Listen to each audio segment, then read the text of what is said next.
How am I looking? Apart from gorgeous, of course. What I mean on screen.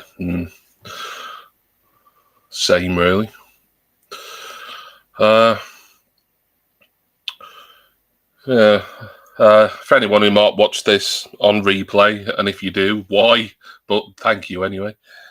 I need to do probably 2 at least test streams this week before we get back to the old sodcast in a week's time. Because last few times I've been on people's live streams, my camera has crapped out, but I think it's a browser issue. I mean, the camera, there's nothing I can do about it, really. It's built into the MacBook.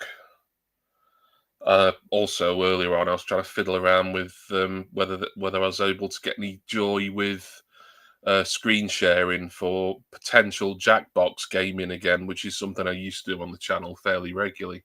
But no, still no joy on StreamYard or Restream.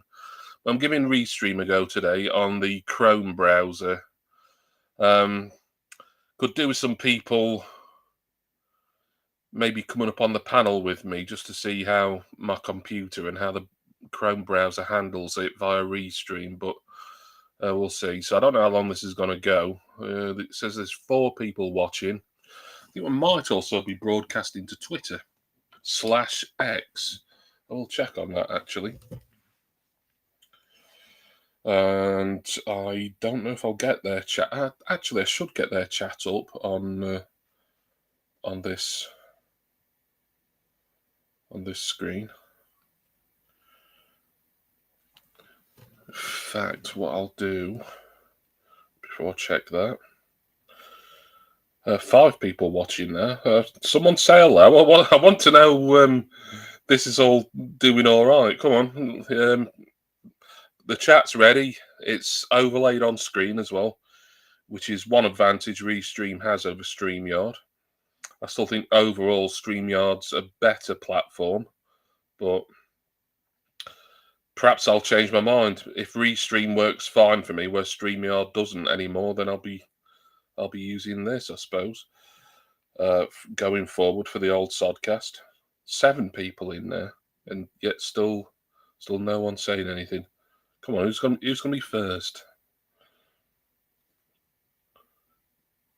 I was trying to find this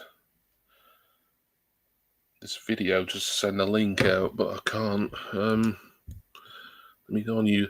Oh, Richard's the first one to chat. Hi, Richard. Hi, mate. Hope you're well. Hope you've enjoyed your weekend. Still enjoying your weekend. Thanks for being the first person to say something.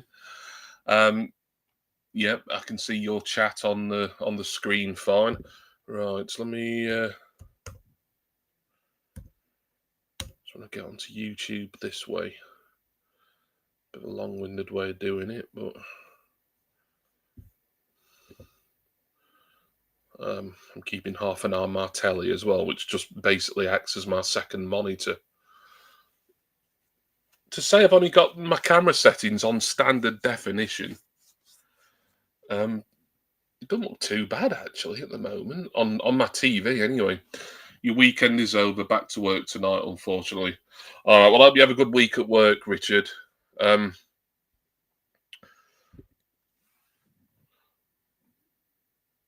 Working for the weekend. Right.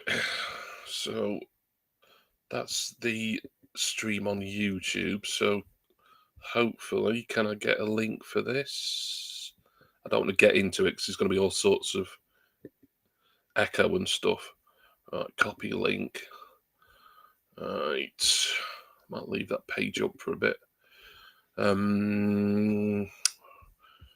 then I wanted to go into Messenger. Oh yeah, I forgot. Well, the chat overlay does it kind of bottom to top, so that might be a bit confusing for people. I don't think there's a way of changing that. I mean, it's fine. I suppose technically that's how it should look. It's just, I suppose, when you look at the normal YouTube chat room area, for want of a better term, then it kind of looks back to front. That's all I wanted to do with that. Yeah, I was going to check see if we're live on Twitter. That won't make any difference. No one's interested in my Twitter account.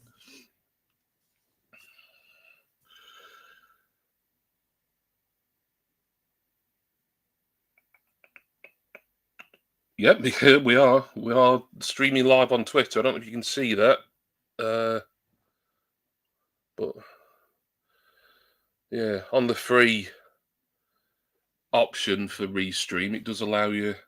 I think it used to be 3 platforms, but I think it might only be 2 now that you can stream to without, upgrading.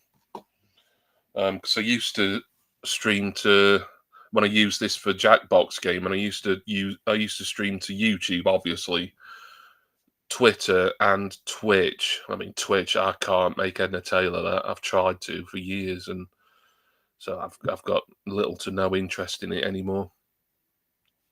Hope the sound's all right. Using my external mic, the AK9 or whatever it is that I bought not too long ago. It does give you a few more options for altering people's volume on Restream as opposed to StreamYard. I've just had a like off Twitter off one of my oldest friends, Lee Glasby, who, if he's watching, hi Lee. Thank you for liking the tweet, the post. And make sure you check out Radio Essentials, which is the DAB and internet radio station that my talented friend Lee Glasby runs. There we go. Nice bit of hype. It's like localized to the South Yorkshire region, but it's internet enabled, so you can get it anywhere really. But it's also on DAB. It'd be nice if someone did post via Twitter. Actually, I still call it Twitter. Everyone does, don't they? Sound is fine. Thank you, Craig. You see it. There we are. And on Twitter as well, AKX. Yeah, no problem, mate. Hope you're well. It's been ages since we had a catch up in it. Yeah, we need to sort something out, mate. But I know you're busy, so I'm busy as well. Just maybe not to your extent, but you know where I am anyway. Also on Sky TV and Radio Player app. Oh, right, yes. So if you got Sky, then go to the Radio Player app and you will find Radio Essentials there. So, no excuse for not being in the Sheffield/Doncaster region.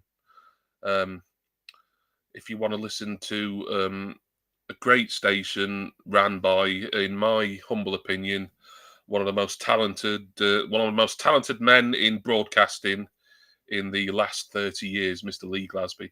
Yeah, we need to have a catch up soon, mate. Yeah. I look forward to that. So that's good. It's streaming fine to YouTube and X or Twitter.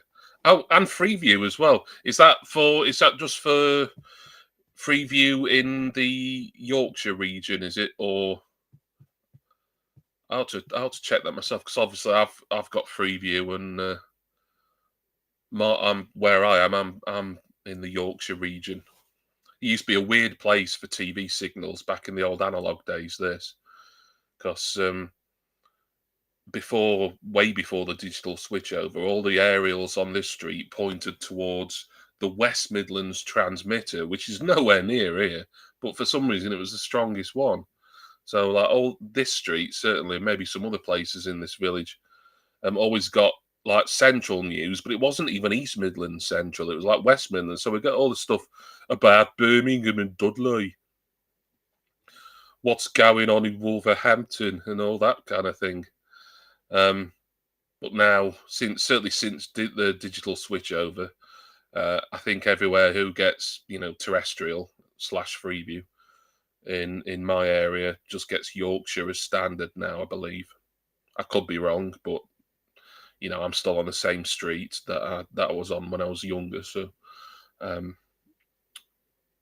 It's not central anymore. It is Yorkshire here. You can go to the channel, press the blue button if you're not getting your signal via Emily Moore. All right, okay. Go to ITV West. Right, okay. Some further instructions there. So plenty of ways to listen to Radio Essentials. So make sure you do so. You get audio and pictures on. Oh, I didn't know that actually. Oh, that'd be nice. Hey, that'd be nice. Audio and pictures. Yeah. I'm trying to think last time I used digital radio. You know, like DAB. I mean, so I've used it before. My mum's got one. She's got like a little Tesco thing. I think that's probably the last time I used it when I was helping her set that up. The only thing she listens to on it is Radio 4 because she just likes listening to all the news and stuff in the daytime. I say to her, so there is other options. Craig had his set to Sandy Heath, but in some places in Ely could pick up the central signal too. Yeah, Ely's yeah. I mean, I've got family who are there in Ely, and it's you'd imagine it's like Anglia region, wouldn't you, for Ely? Being Cambridgeshire and that. But at the time, yeah. So Yorkshire. So my nearest transmitter, well, it's always been the nearest one. I think was Emily Moore, and I can't remember the name of the one for East Midlands or even its location. Yes, apps for iOS and Google Play as well. Yeah, I figured you'd have a standalone app as well as being linked to Radio Player and what have you. Let me just see if I can get your app up on the App Store just to give you a bit of Radio Essentials, a bit more promotion. Yeah, there it is. Look, that's the one. Look at that. How many seconds? Sorry about the glare. How many seconds did it take me to find that? Radio Essentials, proper iOS app there.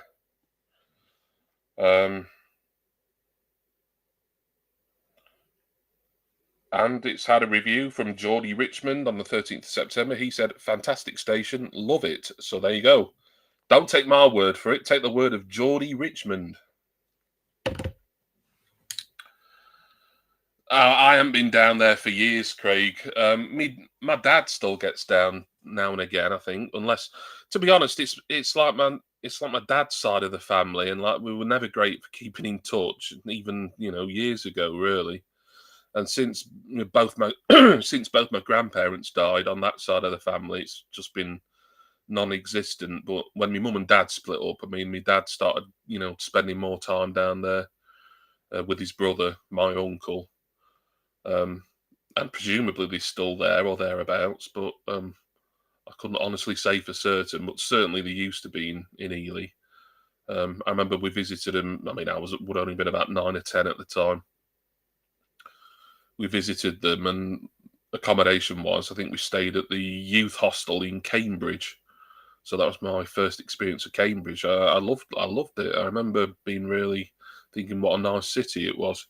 So Cambridge is somewhere I'd like to get again somehow.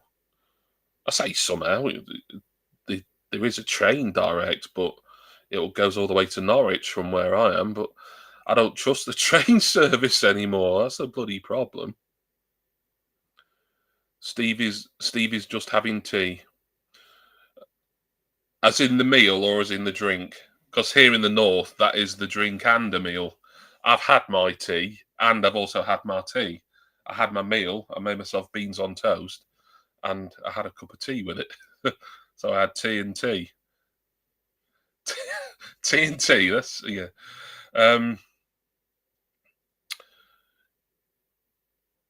Yeah, Stevie, if you do want to come up and have a chat with me on the panel, then just let me know. I'll when you finished it's your evening meal. When you finish your evening meal, your tea, and I'll furnish you with the link. I could do with at some point in this. I don't know how long it's going to go for, because these problems I've been having with well, I'm saying it's camera problems, but it seems to be a browser issue, like my browser crashes.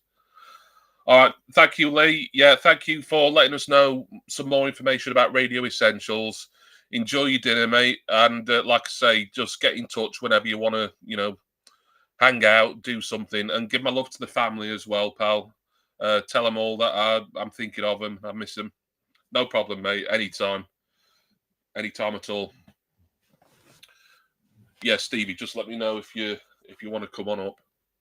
Yeah, I feel I need to be on for a fair while just to give this enough of a chance to crash, really. And it's as you can tell, it's a different platform. It's not StreamYard, so that might make a difference. It's still the Google Chrome browser, and it was definitely Chrome that crashed for me on Friday when it was Simon's. Cheers, mate. Um, so it's kind of like trial and error. I'm having to sort of try different things, and I'm thinking, of there's this test, and then I want to maybe do one in a couple of days or so, and then I just want to get something kind of figured out before next Sunday. Um, Anyone who might be interested, God, there's 18 people watching. Surprising. Um, Anyone who's interested, the old Sodcast is back next Sunday. This wasn't a Sodcast day, by the way, because it's every other week. I've been discussing with my co-hosts what we want to talk about next Sunday. We've got a topic that I think a lot of people, particularly those in the UK, but it's not limited to those. I think anyone who might be American or anywhere else in the world will get plenty out of it. But it's a topic that certainly people here in the UK would enjoy. Craig Bell, the train service is okay these days. I mean, if it's cancelled due to rail line repairs or strikes or the weather, they usually put on a bus service for those when that arises. Yeah, trouble is with it. Yeah, if it's a long train journey and then it's replaced by a bus journey, I mean, it's like, can you imagine that going? Where's the furthest you can get to from Chesterfield? I think furthest you can get to on one direct route, I think, is possibly Edinburgh. Can you imagine if that were cancelled, but they put on a bus? I doubt they'd even put on a bus, to be honest. Maybe it depends on the train provider. Oh yeah, one thing I haven't tried is highlighting people's comments. Let me. Oh yeah, that's not. Yeah, that works. See, uh, this was the when I used to do Jackbox. This was the platform I'd use most, if not all, of the time.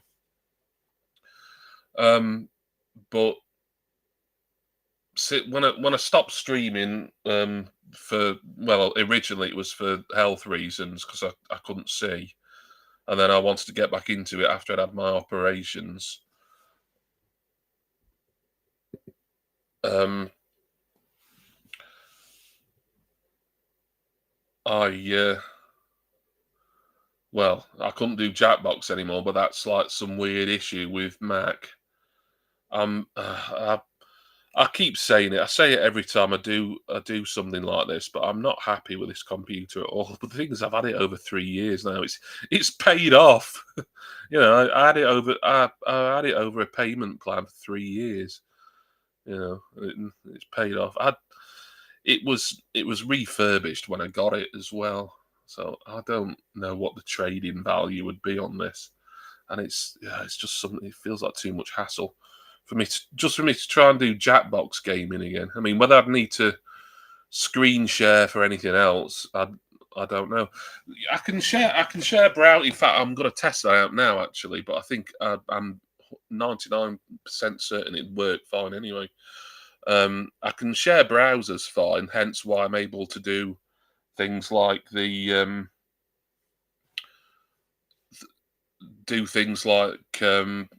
tier lists and stuff. Hi, Jason. If you want to come up, mate, let me know. I'll give you the link. Hi, Alice. Nice to see you. Um,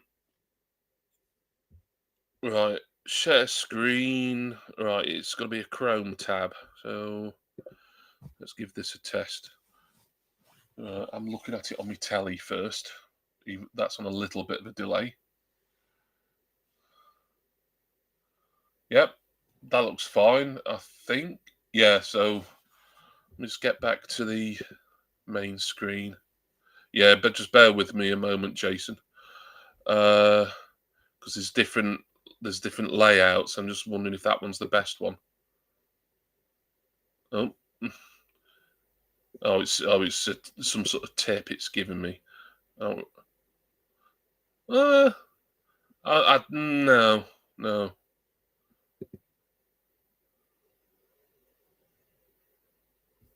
That one is pretty much the same as the other one, I think. Oh no, that's a bit different, isn't it? So I'm missing some chat here. I think you'll be a few minutes. Yeah. I'm gonna put the invite link public, to be honest, because I think Stevie's gonna come up soon as well, and I can't get in touch with him privately for it. So I'll put that link in a sec. That's actually a nice way of sort of reacting to something, the way it's set up now. But do I prefer the other way though? Not necessarily. It makes the other screen a bit smaller. Anyway, that doesn't matter. It's not anything I need to worry about for a while. Right. Invite guests. Right. I am putting this public, but that doesn't mean that everyone is invited. Martin McGrath is in. Hello, Martin. Nice to see you. Right. And I can invite up to 6 guests. Upgrade for more. I'm not upgrading because I can't really do everything that I want to do on this computer. And it's not, well, I don't think it's StreamYard and Restream's fault.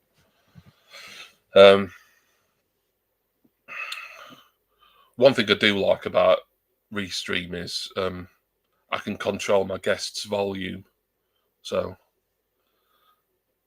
if Jason's too loud, I can turn him down. If it's too quiet, which would happen on the 12th of never, I could turn him up.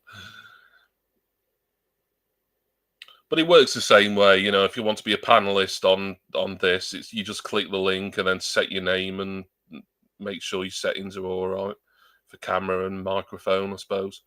So exactly the same kind of process. I think Restream looks nicer in a way, you know. I don't know. I mean, I fiddled with the color settings a little bit just because I like sort of oranges and yellows for things like this. But even just generally the layout of it, or mute them on. You can mute people on StreamYard, to be fair, but you can't adjust their volume. Speak of the devil. Hello. Goodbye. No. You right, mate? Yeah, fine. Yeah, I just thought I'd do this test tonight while I was in the mood, really. Seems all right, doesn't it? Can you see the chat? No, I cannot. Well, yeah, so... Hang on. Yeah, wait a minute, yes. You need to learn how to use the chat. So yeah, no, it's right, it's coming up. In case we decide to start using Restream permanently. Yeah, okay. Well, we've got hi Jason, everything come up. Yeah, that's Alex who said that, by the way. Yeah, that's right. I saw that, and Craig with a smiley face. So yeah, I've got that. I cannot see how to type on that actual bit to do the typing. So I suppose what I'll have to do is go in and out between this and YouTube, like I did before. It doesn't appear to be. Yeah, it's a bit long-winded, but if you go into YouTube, then go into my broadcast, my stream, and then you go to chat, you can get a pop-up chat out, can't you? That's true. Yeah, I've forgotten about that. Yeah, that's probably the best way of doing it. James, evening, James Hindle, 82. Thank you for coming in. Alice says this is a surprise. Jonathan Ring says hello, and he asks, "Does Jason smell?" Well, not right now. Well, he's saying not right now, but close, move the window a bit smaller. Actually, that's better. I can see you all now. We'll have to take his word for it. That's better. So if you do want to do any typing, Jason, then that's what I recommend. Get the pop-up chat ready. So I can wait. I'm not discussing anything in particular. Any impromptu discussion? Well, I mean, we can have an impromptu discussion. You've got to throw any topics out there, James. Blah blah blah. By all Blah blah means. blah. We are also live on Twitter/X tonight. You'll all be thoroughly pleased to know. An old and dear friend of mine, Lee Glassby, came in earlier on, promoting his radio network. Appreciate him for that. So, let me have a look. See if I can figure this out. Well, all right. I'm going to mute you because you're just going to do a running comment. No.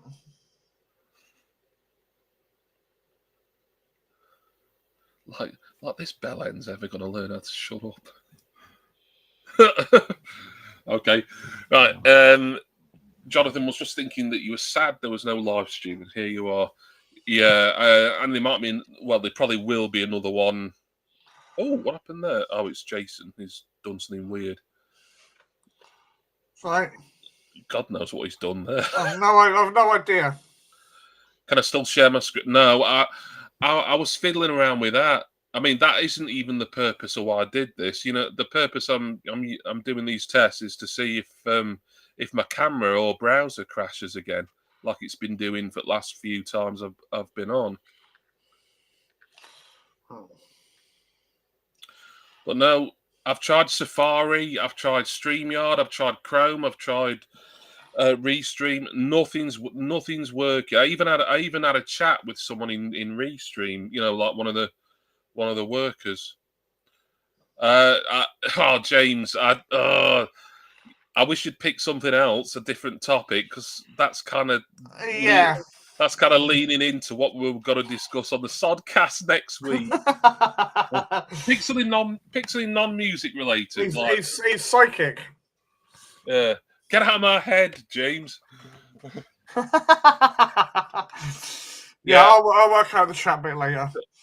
Jonathan, yeah, I know. I've seen this instruction more than a dozen times. It doesn't work.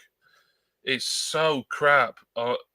Try to screen share on Mac now, and we know it used to be possible because I used to do Jackbox on my Mac all the time before my eyes went too bad.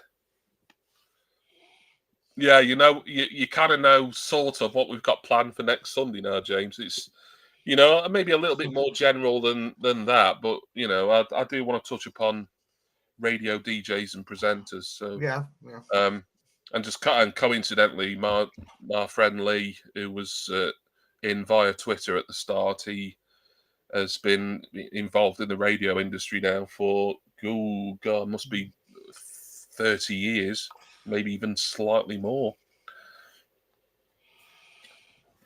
Right, have you got the chat up yet?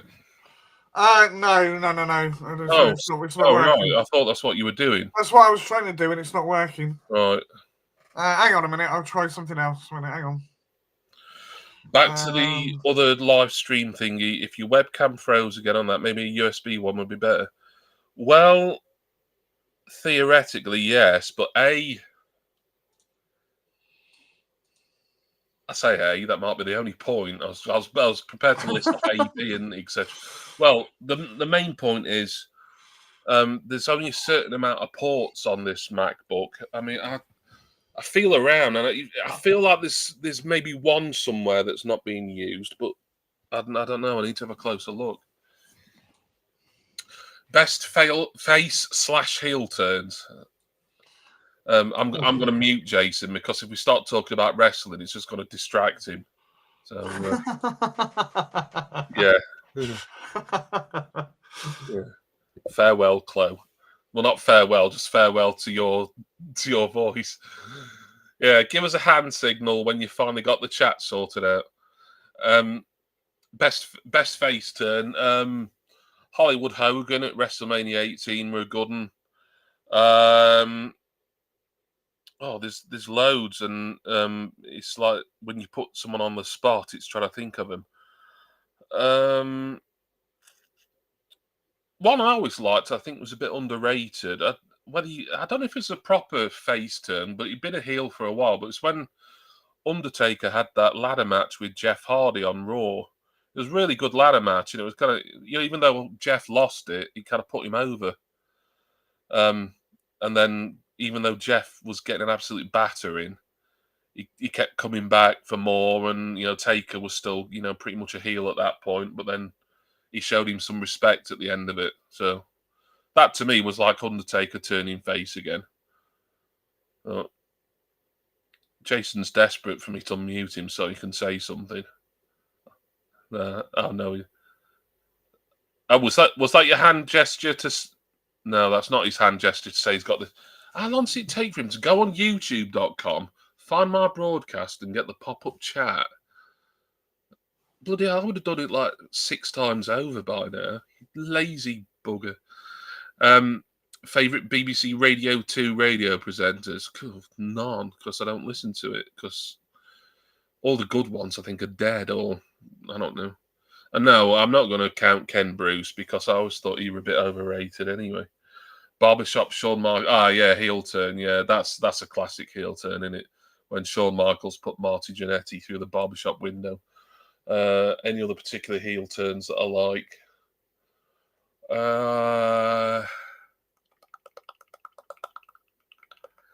There's got to be loads.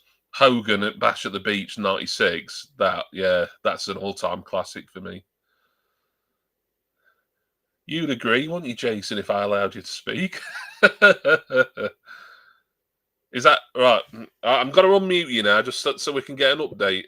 Right, what's going on?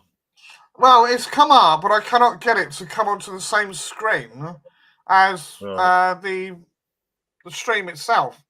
All right, because I don't know why it's doing that. Would it been like a pop out or a pop up chat? I just like yeah. It's like, wait a minute. Wait to where you want. Wait a minute. Right, no, it's come up now. I've got it. Let's just see if it actually works. Yeah. I've got to move that up a little bit. Right, okay, it's there, but I'm trying to get you. I'm trying to get you a bit bigger screen. No, it won't do it then. That's really annoying.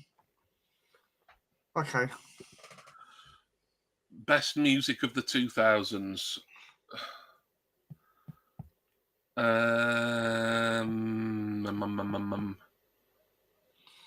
of it. It's rubbish. Eh? I said none of it. It's all rubbish. No, yeah, okay. It's all right. Now I'm missing about. This is someone who wants a job as my co-host. It's all rubbish. If you mean music that originated in the 2000s, a band I like who definitely started in the 2000s is Las Vegas. They liked an Instagram post of mine recently, but that was because I'd taken a picture of one of their albums and tagged them in it. You don't want a job. You are a job or a jobby. Anyway, it's sort of working. I can make do with it as is. Right, dare I ask you how your weekend's gone then, Jace? I've been all right. I've not done an awful lot, but went out last night for a meal with a friend I haven't seen for 3 months, so that was good. Nice burger. There's old, what was it? Bacon cheese. I can't remember what else. Something else in it. Some kind of sauce in it. Oh yeah, they put this weird little thing. I don't know if anyone's had this. They put a pipette with some kind of dressing stuff in it. It's shoved in the burger. So you had to take it out and squeeze it if you wanted to taste it. It was really weird. I've never had that before with a burger. I was like, what the hell is this thing for? Aside from that, I've been watching The Gentleman. That's quite good. The Gentleman. It's the Guy Ritchie series based on the movie. Oh yeah. I saw the trailer for. I was thinking about getting the. It's completely different cast from the movie. I didn't know it was a film, to be honest. Yeah. I quite like the movie actually, but no, I started watching it because my nephew worked on it. Oh right. Second unit director of photography. but on 6 episodes. So yeah, but no, I quite enjoy it. It's quite good. I've just been catching up with stuff. People's videos and that. I think I've still got your Madonna one to watch, which I will get to. I doubt it's Weatherspoons, James. Yeah.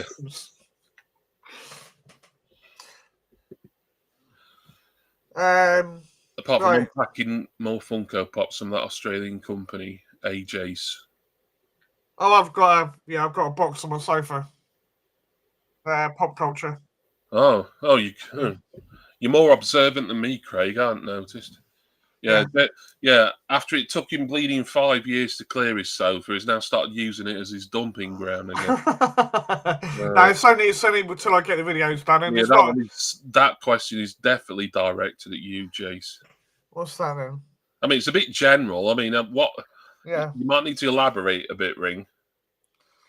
Right, hang on. What's he saying? Oh, thoughts on the F1. Well, the thing is, I don't want to spoil it if anybody hasn't seen it. So let's just say it was a bit better race than normal. Right. I'll leave it at that. It's still processional, but better race than it would have been normally. We've got 24 people watching. Awesome. So if you're lurking, come on, at least say hello. We don't bite. Yeah.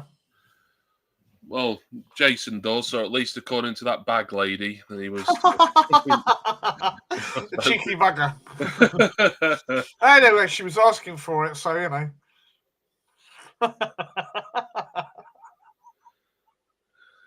Out of context, that sounds really bad. If that in context, it doesn't sound great, does it? No. Dear, oh dear. Yeah, indeed. Yeah, so I've got to keep, looking down on my site. I've got to keep looking at the chat because you can't blow up any bigger. I do like the pop-up chat. Yeah. I wondered if you could do it direct through. What's it we're using here? Restream. Mm-hmm.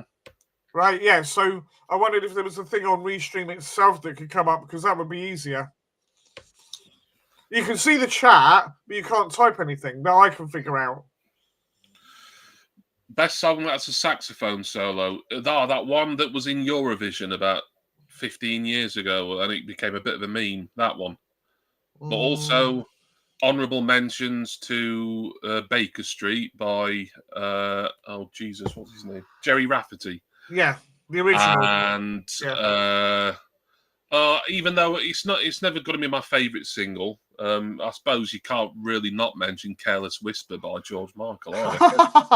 Yeah. Scotty Nation Pops, the man who brought his love of party rings to the world, is here. Well, it's been a minute. Yeah. Yeah. How are you, Scotty? You still at college? It feels ages since. I think the last time I probably talked to you, Scotty, was before my eyes got really, really bad, and I had to stop. It was, yeah. So that's getting that'll be well over 2 years. That. I know about Scotty and his party rings. Blimey, every stream, wasn't it?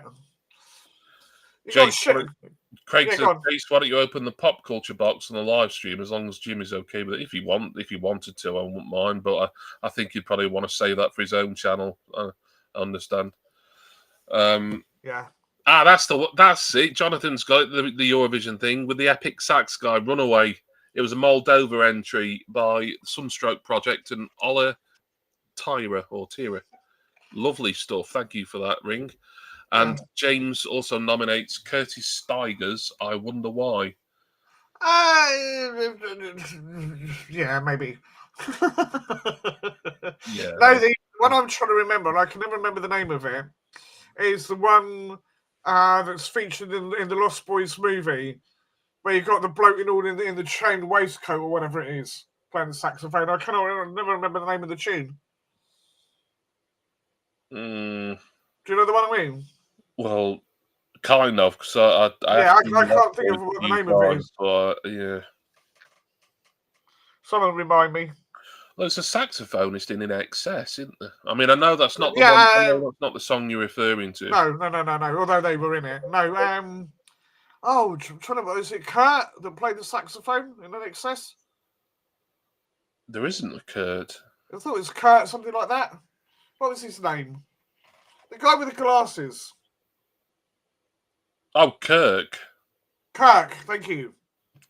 There is a Kirk. I can't remember if he's a saxophonist. He might be. Yeah, I think he played during the quick last days, Scotty. I can't do them anymore. I've tried. I thought maybe updates to the iOS and stuff like that. The Mac OS, sorry, not iOS. That's for phones. I thought that'd maybe alter things, but no, still nothing doing on this or StreamYard, I'm afraid, because I did try it again before I went live tonight. Well, before I had my tea. Craig, I would say though, I know Jason, you, Jim, were not over fans of it, but George Careless, Careless Whisperer, I said that. Yeah. Billy Joel, Just the Way You Are. That's a nice sax solo. I said it last week. There's something about Billy Joel. He just just makes my shit itch. He does, and I can't even quite put my finger on it. No, there's some bands that like it. There's no real reason. I think the reason I hate Billy Joel so much is because he's small and he's got an irritating voice. Who does that remind you of? I was just going to say the same thing. You're too predictable, mate. Far too predictable. To be fair, you're you never wrote and recorded Uptown Girl, Jason, so you get a pass just for that. Yeah. Well, I've got was it from an Innocent Man, that album that was on? I think Billy Joel. I don't give a shit. Yeah, I've got that album. I've got that album. Modern Love by David Bowie. Yes, that's a good one. I do like that actually. It's probably one of my favourite Bowie singles of the 80s. That so I don't tend to like a lot of stuff with a lot of sax in it, but Spandau Ballet, they had a few with a bit of saxophone, didn't they? True. It was very much an 80s thing, though, wasn't it? Elliot Cruz asked, "What time is tea time in the UK?" I've heard it mentioned by several people. Hiya, Elliot. Nice to see you. Well, tea time really it's the same as dinner time or even supper time. Although I would think supper should be a bit later. But tea time / dinner time for me would be anything from sort of 5 p.m. to kind of 8 p.m. really, for me personally. But it depends when you want to eat in the evening, really. Yeah. I've not eaten yet. I wasn't feeling hungry at all. Yeah, no one cares, Jason. Oh. I'm just trying to get you out of the habit of like leading us on some really sort of pointless, basically topic of conversation. Just making a comment. It was not some anecdote. Yeah. Oh, I had roast beef and cabbage. Blah blah blah blah blah. Well, we had the anecdote about your weird burger already. So well, all right, yeah, fair enough. Once is enough. Jason eats at 9. That's early for him.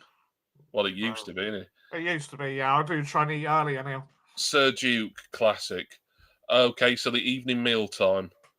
It's your evening meal, tea time. Yeah. His final cupboard, his particular choice of dinner time or tea time is 7 p.m. Sorry, I'm being a bit crap with this stuff off screen here. No, if you count what used to be called tea time, right? That was like about 3:30 in the afternoon because you had a cup of tea and a bit of cake or something. That's proper tea time. Yeah. You know what I've done to him, of course, don't you? Yeah, I had to because he's got to bang on if not. He'll learn.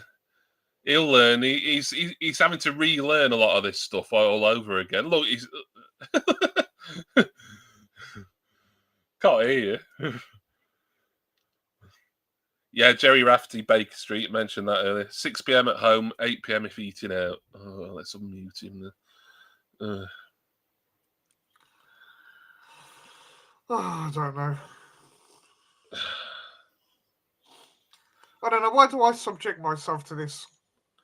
Why do I subject myself to it, you mean? Well, no, you're the host. You got control. I don't get to say anything unless you don't agree with it. you're the one who's happy enough, just like never doing this sort of thing for yourself. Don't you think I'd like it if I could just come on as your guest one day? Oh, here's the old Sodcast. It's on Not Simple for Mum's channel. Jason's in charge. He produces it. He sorts all the thumbers out. Bloody hell! No, you get the easy job. You could just sit on your brains and just talk crap for 2 or 3 hours. I'm the one who has to do all the grunt work. Hey, I'm just following the example, mate. Craig says, "What about your favourite comedy-based songs?" Oh, crikey!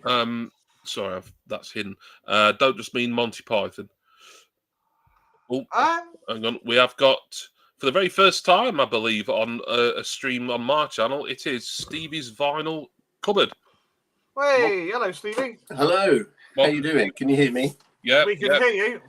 You're coming through loud and clear. Could I just say for those people that are confused, proper tea is 5:30.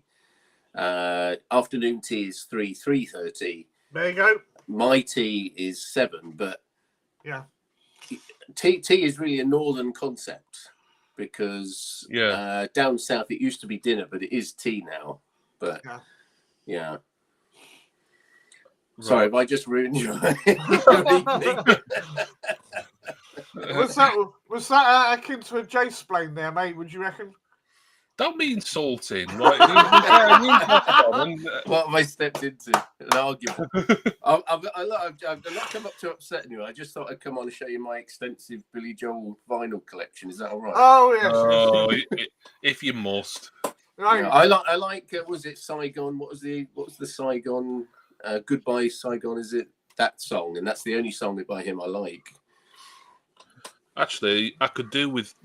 Yeah, because I haven't tested out how to make people big on it yet. So that's let me see if I can make. Don't make me big. I don't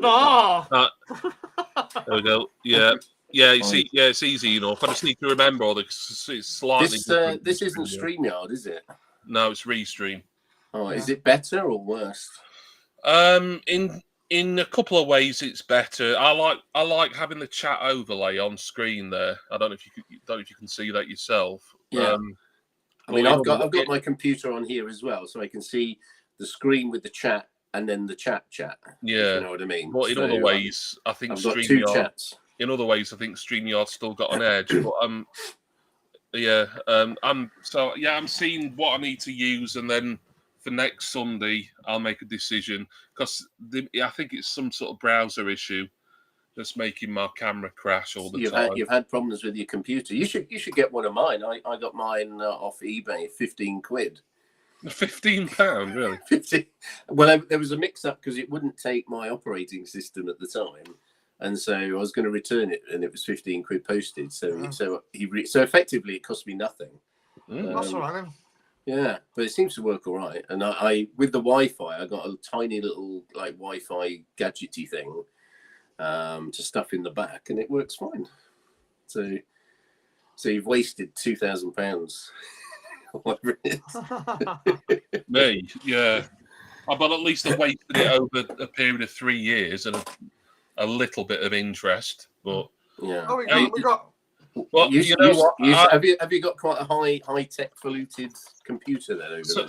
Supposedly, but I don't like the operating system. Everything seems so fiddly. You know, and the person who persuaded me to get this is in the bloody chat, and he knows who it is. Because he loves his Macs and his MacBooks, and he's used them for a long time. And they were like, "Oh, when you upgrade your computer, get a Mac, get a MacBook if you want a laptop." Let's be honest, Jimmy. Jonathan's very much more technically minded than either of us. So I think we've confused Elliot now. Because sorry, Elliot. I think if you can get your head around kind of British English, it's like if you're on the phone, so I'm just having my tea, then that's your evening meal. But then if you say I'm just having a tea, that's kind of like a cup of tea, isn't it? Cup of tea and a chocolate cake. What did you think tea was, Jimmy? Well, I'm northern, so tea is like dinner. Is having your dinner. Yeah. I mean that is what tea is. It's a northern saying, isn't it? I used to confuse the crap out of my mum because my mate's from the Midlands and he would say tea. I'm going in for me tea, and I started saying it. My mum goes, "Yeah, but you had a cup of tea earlier." Like, no, we did, our mum. Yeah, but to be fair, She Jason, get around your it. mum is pretty ignorant. Oh, and don't forget, she was from the West Country, mate. So you know. Yeah, exactly. That's what I'm saying. No, she's. I mean, now you know. Now, I mean, that was a long time ago. Don't forget. James, did I hear you correctly? Were you having like a microwave, one of those microwave burger things? Oh no, they're wrong. Yeah, I was going to say you're eating yourself to an early death. That's the last ditch thing, isn't it? Yeah. So I was scrolling through the chat there. Yeah, it's like, is this a case of I can't be asked to cook, so I'll just have this slop? Okay. Yeah. I'm not wrong now, am I? I was going to say, maybe don't go in the culinary direction for, No. For live chats. No. Yeah, let's move on. I can't remember how we got onto food anyway. No, I don't. Yeah, I enjoyed your new order video a lot. Well, thank you. Yeah, well, I enjoyed your pushing me to give me the idea. I wasn't expecting you to do such a an in-depth thing. I remember you saying it was in my brain. It was knocking around in my noggin. I've got something. Well, it's mainly new order related, but it touches upon Joy Division and Factory as well. It's something I've been threatening to do for ages. I might as well tell you because it's been filmed and everything, and it's coming out in April the 4th. I think it's scheduled for. I'm just showing all my new order and related DVDs, so it's a fairly simple thing, but it's something I just were delaying for a long time. I remember back in the day, I even had the VHS. What was it? Pump Full of Drugs. That one. That was a factory product. It was a VHS, and the title of it was Pump Full of Drugs. Yeah, I've got the DVD, and I've got it twice now. Technically, I've got because it's included in the Low Life Definitive Edition set on DVD. You've got a lot of things in triplicate, Jimmy. If you'd like Pump Full of Drugs on DVD, I'm happy to send you my spare copy. It's the proper Japanese release as well. It's an original thing. Oh, right. Yeah. Thing is, I don't know. Like, do you exist on social media at all, Stevie? Because not really. I'm a very unsociable person when it boils down to it. This is me being very social. Because I know I passed on my email. I think like ages ago. Oh, did you? Yeah, so where was that? It was when I got Low Life on cassette, and then you said, "Oh, well, I might have that spare Brotherhood off you," and I said, "Well, yeah," and email me. I will make contact. Don't worry, I will make contact. I'll send you my spare copy of Pump Full of Drugs. I mean, I say that in the video. I say if there's any, but I was thinking of you when I was saying. I was thinking, well, I bet if Stevie hadn't got this, surely he'd want it. My problem is I haven't really been in touch with kind of like in a VCLT kind of way, because round where I live, I have a major problem with postage. If it's Royal Mail, then it will go through the post box. That's fine.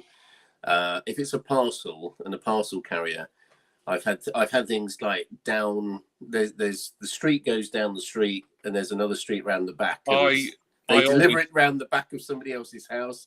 They deliver it up the street. They deliver it in the street round the back. You wouldn't believe it. If I'm posting something to someone, I'll always send it via Royal Mail. I don't use other couriers. I receive a lot of stuff from other couriers. It can be. I have to say to people, could you put these extra instructions on? It's got the number on the door.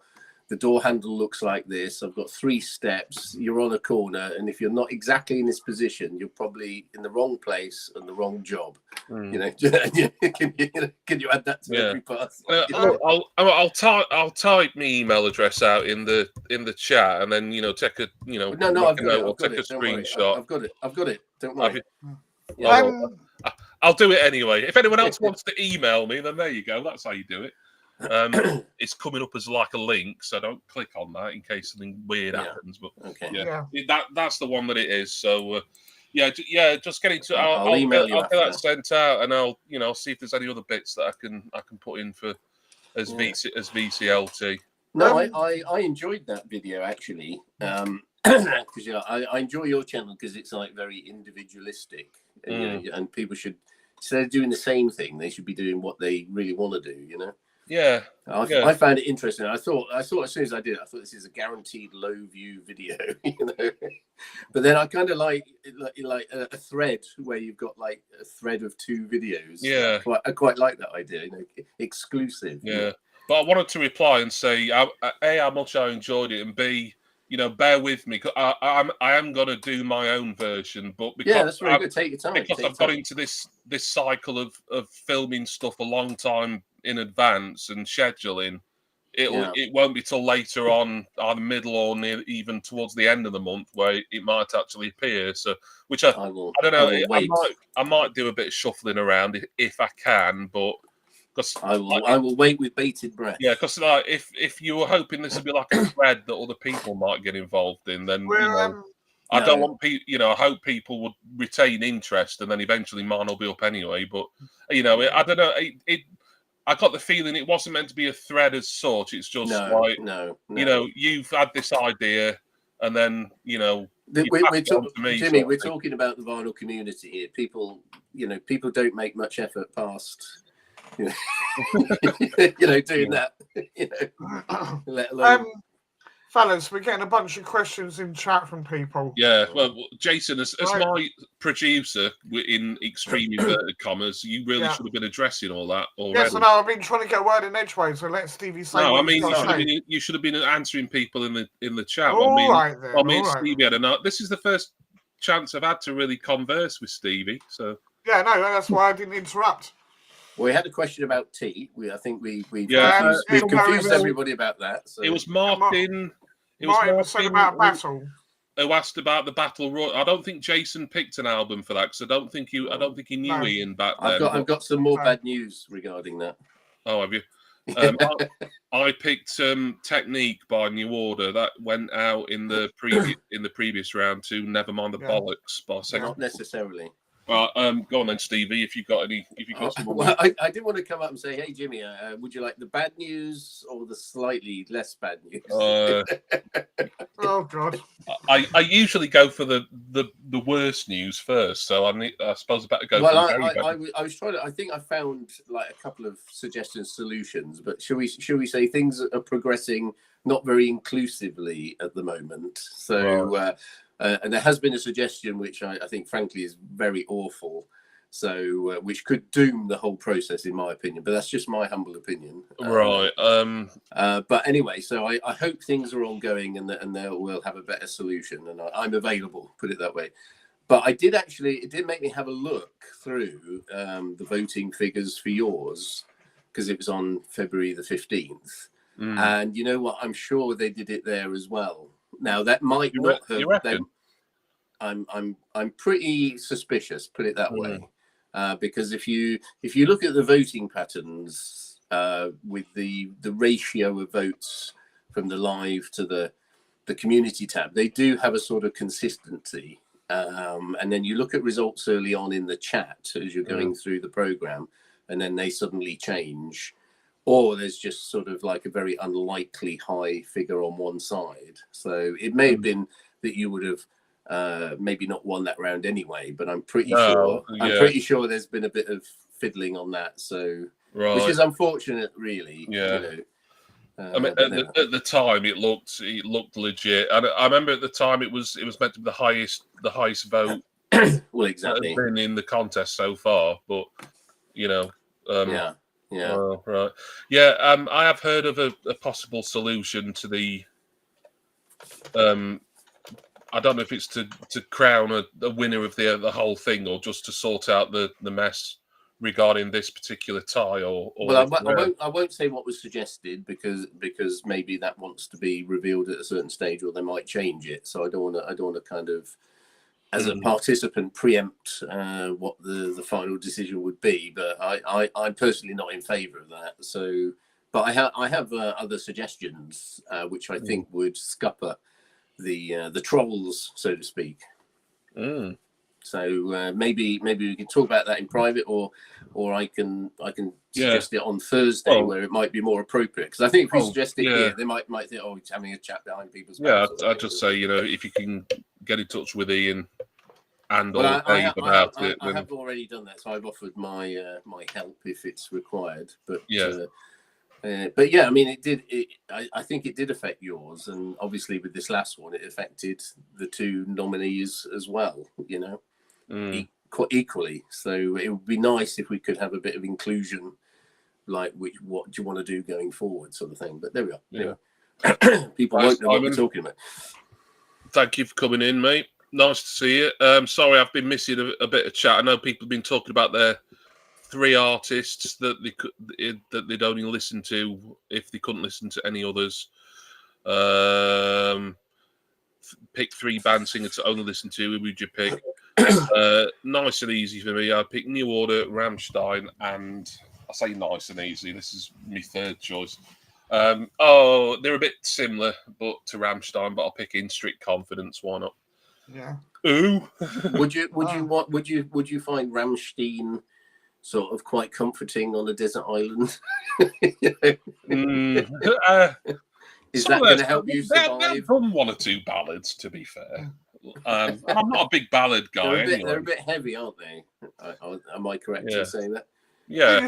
Sometimes you want that, though, don't you? You want something a bit heavy, and especially if you can bounce around to it a bit, let off a bit of steam. Not on a desert island. I don't know. Yeah. Well, I would have to agree with you with New Order, and I have a New Order related question for you as well. Okay. But my 3 favourite bands would have to be New Order, Susie and the Banshees, and The Who. So you've got a mixture of genres there. But I would have to think with Susie and the Banshees, would I exchange them for Cocteau Twins, which would be a bit more kind of listenable if it's going forward for the rest of your life, sort of thing. That would be my 3. Right. So New Order, Susie / either them or Cocteau Twins and The Who. Well, I've been getting into The Who a lot lately. Yeah, New Order, The Who, and the Cocteau Twins, I think, would be the 3 I would choose. I just want to highlight this comment from Elliot because he's hit the nail on the head here. Pumping Vinyl just jumps from one group of VCs to another, creating dumpster fires wherever he goes. He's a very odd bird.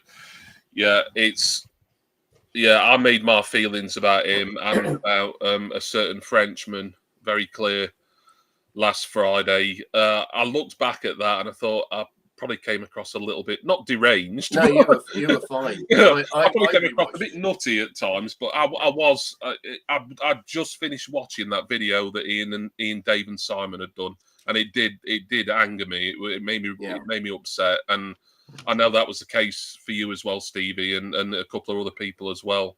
What angers me also equally is kind of being ignored as well, because I was affected as well as the other guy Mick with the Blue Oyster Cult, and everybody seemed to think that he'd been hard done by, and but we'd both been scuppered really with that shenanigans, and I felt sorry for Ian and Mastermind Dave as well. Well, yeah, because they're the ones putting all the work in. Ultimately, I mean, it's but it's the nominations that make it, and you go on, go on and make an effort. And it's good that's appreciated or not. You create something, and then someone's doing proverbially, yes, pissing on it. And if you don't find a solution, then you're scuppered, because you never know what's genuine and what isn't, But I have a suggestion anyway, so a couple of suggestions, which I think are quite clever. I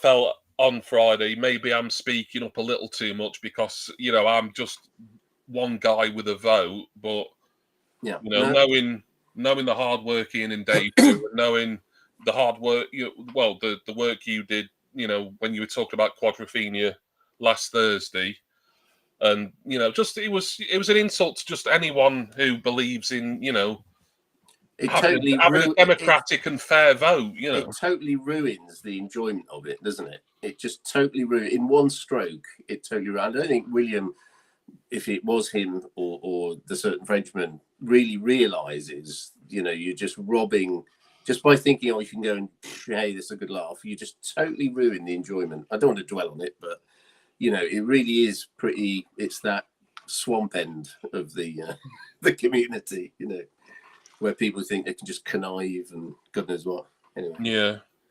Yeah. No, I didn't think you went too far. I didn't think you went far enough, actually. Well, yeah, I mean, I could have said more, and on a different day, and I perhaps would have done. But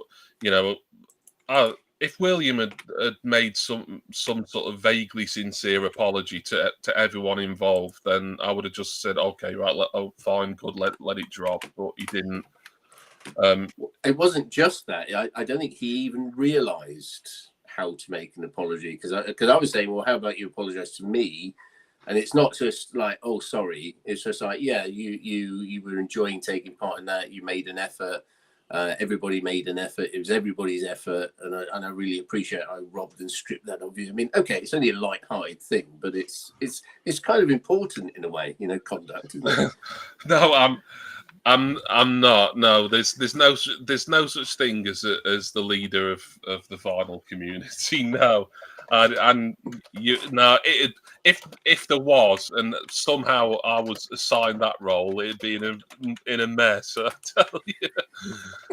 Look, for a long time I didn't even consider myself. I always said I think you are emerging as a new leader, Jimmy. You're emerging. I said in older videos. I said, look, I consider myself on the periphery of the vinyl community. Let's push Jimmy to the front. I'm kind of like you can take all the flack. Looking in. Sorry, Jason. I know you've been wanting to talk about your 3 acts. That's right. It's fine. I've put it in the text. Yeah, and highlighting it there for Jason, his 3 Desert Island acts will be Skunk Anansi, De La Soul, and Adam and the Ants. I say Desert Island. I don't think anyone specifically said. Tell us why, Jason. Why? Well, Skunk Anansi my favourite band of all time, so that's just a no-brainer. Interesting choice. De La Soul because it's they're my favourite hip-hop band, right? It's sort of, I wanted a mixture of styles. I could have quite easily picked 3 sort of rock bands. And then Adam and the Ants, because I've been into them for such a long time. Probably one of the first acts I got into. It would either be him or Iron Maiden. And I thought, well, I want something a bit different from the heavy stuff of Iron Maiden, So, yeah. I felt Skunk Anansi were kind of a bit hyped back in the day. Because they seem to be shoved, onto the television quite a lot, wouldn't they? Yes and no. They had to work very hard to get to where they wanted to be. And the first few singles didn't chart. And it was only... I saw them on The White Room. I don't know if you remember that show. It was. I'm trying to think who did it now. I can't remember who pronounced it. It might have been. I can't even remember his name. Was it Mark from Mark and Lard or whatever it was? No, Mark Radcliffe. Yeah. Well, was it Mark Radcliffe that did it? I can't remember. Anyway, whoever it was, anyway, that presented the show. I purely tuned in because it was a rare Stevie Wonder appearance. Yeah. So I thought, we'll watch that. And they mentioned this band called Skunk Anansi. I thought, who the hell are they with that weird name? Watched it and was completely blown away. Right? And they, and then from then on, yes, they were getting promoted. People like Chris Evans on TF5 Friday. He had them on there nearly every time they released a single. Obviously, they started doing really well because they've headlined Glastonbury. When was it? Was it 2000? Something like that. That was not long before they split up, actually, for the first time.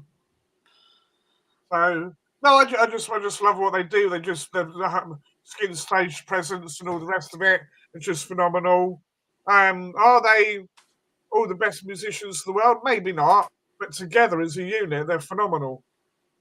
Very good. That's why. So yeah. Yeah, I'd kind of switched off totally by that stage, so I had a sort of non-listening lull for quite a few years. Just want to see what else is saying in the chat.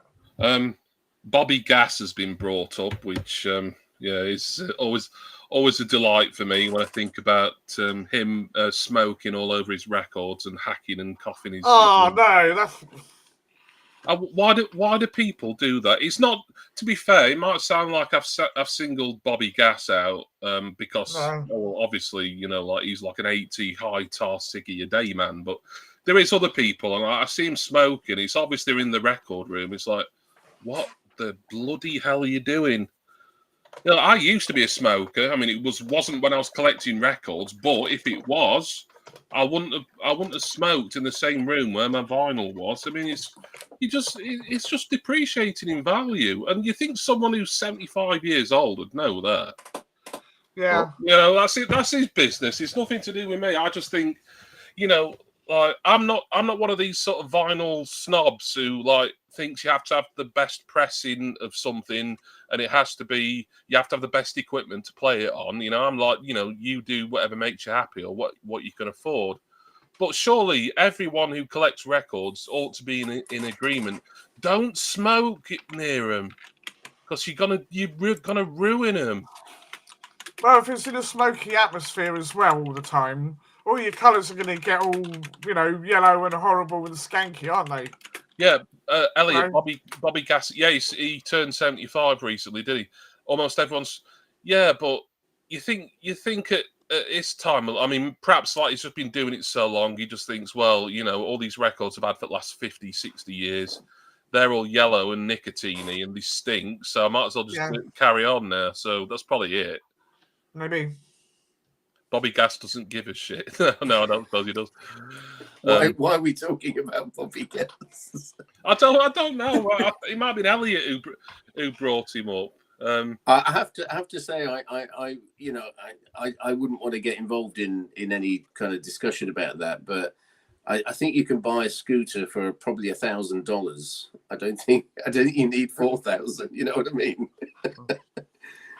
I'm glad I don't really get involved in the drama too much. Yeah. I'll try and I know it's going on, but I don't know half the guys really. I mean, Stevie, I've only spoken to you a few times, so I don't really know anybody to, what should we say, form a. Yeah, I muted him. You're best off out of it, Jason. Yeah, you have to do that with Jason sometimes. Look, one thing you need to know about Jason Clow, not suitable for mum. He won't say what can be said in just a handful of words when bloody 500 will do. But all you need to do is just mute him for a couple of seconds, and then he learns his lesson temporarily until he starts again. It's an ongoing process, isn't it, Jason? Not if you understand. Yeah, I know. I've got one of those. If I've got a whole 5 of them on this hand, look, and another 5 on that one. Yeah. You're very strict with Jason. He might withdraw his labour. Here we go. Welcome to, if I can get him on. Yes, I have. Oh, he's driving. I don't approve. Welcome to Vinyl Rigby. I'm in a parking lot. You're driving. No, I'm not driving. I'm waiting for you're in a car. You're not driving. Okay. Yeah, that's fine. My wife's at the hairdresser, and I'm waiting for her. So I figured I'd hop on. Well, what a good nice to see you, Richie. Your real name isn't Richie, is it? I want to call you Richie. Remind me. My name is Patrick. Oh, it's Patrick. Oh, right. Okay. Yeah. Can I ask why on earth people are calling you Richie then? Well, I got the nickname Richard because people used to say that's a polite way of calling me a dick. Yeah. And it kind of stuck, and I thought, a cool name would be Vinyl Richie, kind of the Lionel Richie thing, and yeah. But yeah, Richie's a nickname that I had. I've not crashed, by the way. I'm just going to make a coffee, so carry on talking. Jason, well, you could be boring for a few minutes. Thank you very much. Cheers. Hurry back, because I've got a vital new order question for you. Yeah, the guy with the headphones on. What's his name? Jason. Jason. Yeah. He hasn't been muted. It's a good idea to avoid the drama. Yeah. And I found the best way to do that is to avoid most live streams. Yeah. So true. So true. Yeah. That's why I came on here, but now you're here. Yeah. Oh no. I joke around, but I don't go for all the drama. I know what you mean, because you know, a lot of some of the live streams, if I may say, they're a little bit lazy, and then it descends into people kind of ultimately bitching about things. Yeah. And it doesn't interest me at all. I don't watch hardly any live streams. It gets boring very fast. Yeah. Well, surely the reason we do any of this is because, one, we're passionate about what we're talking about, and also it's supposed to be fun. Exactly. Yeah. Above all else, you know. Yeah, If totally. it's not, yeah, you're right. If it's not fun, why bother? That's why I quit going on Rachel's stream. It's like it's not fun for me anymore. It's like I mean, I can't watch that. I mean, I know Rob Walker likes to think we all watch it, but I can't watch it because I find it really boring. You know. Yeah. For the most part, it is pretty damn boring. It's the same shit over and over, and I haven't watched it for a few months. It's like was it Borden's? I mean, that's like Rachel 2.0, isn't it? Yeah. Because it's the same crowd, and you just say, "Oh, sorry, guys, it's not, not it's not my cup of tea." You know. I mean, when I used to watch it, occasionally there would be an interesting episode or whatever, but I kind of think the show's gotten into a bit of a rut. But I really shouldn't be one to talk because my channel's kind of in a rut itself, so what the hell? Yeah. Well, I haven't been on your channel in a while. I'll go and check if it's in a rut or not. Well, you like sharing a lot of punk, don't you, Richie? You've got a lot of punk records, I seem to remember. Punk. I like punk. I like 60s. Those are probably my two favorite. Kind of extremes, but those are the two. But I have a lot of other stuff too, but I purged a lot of my classic rock.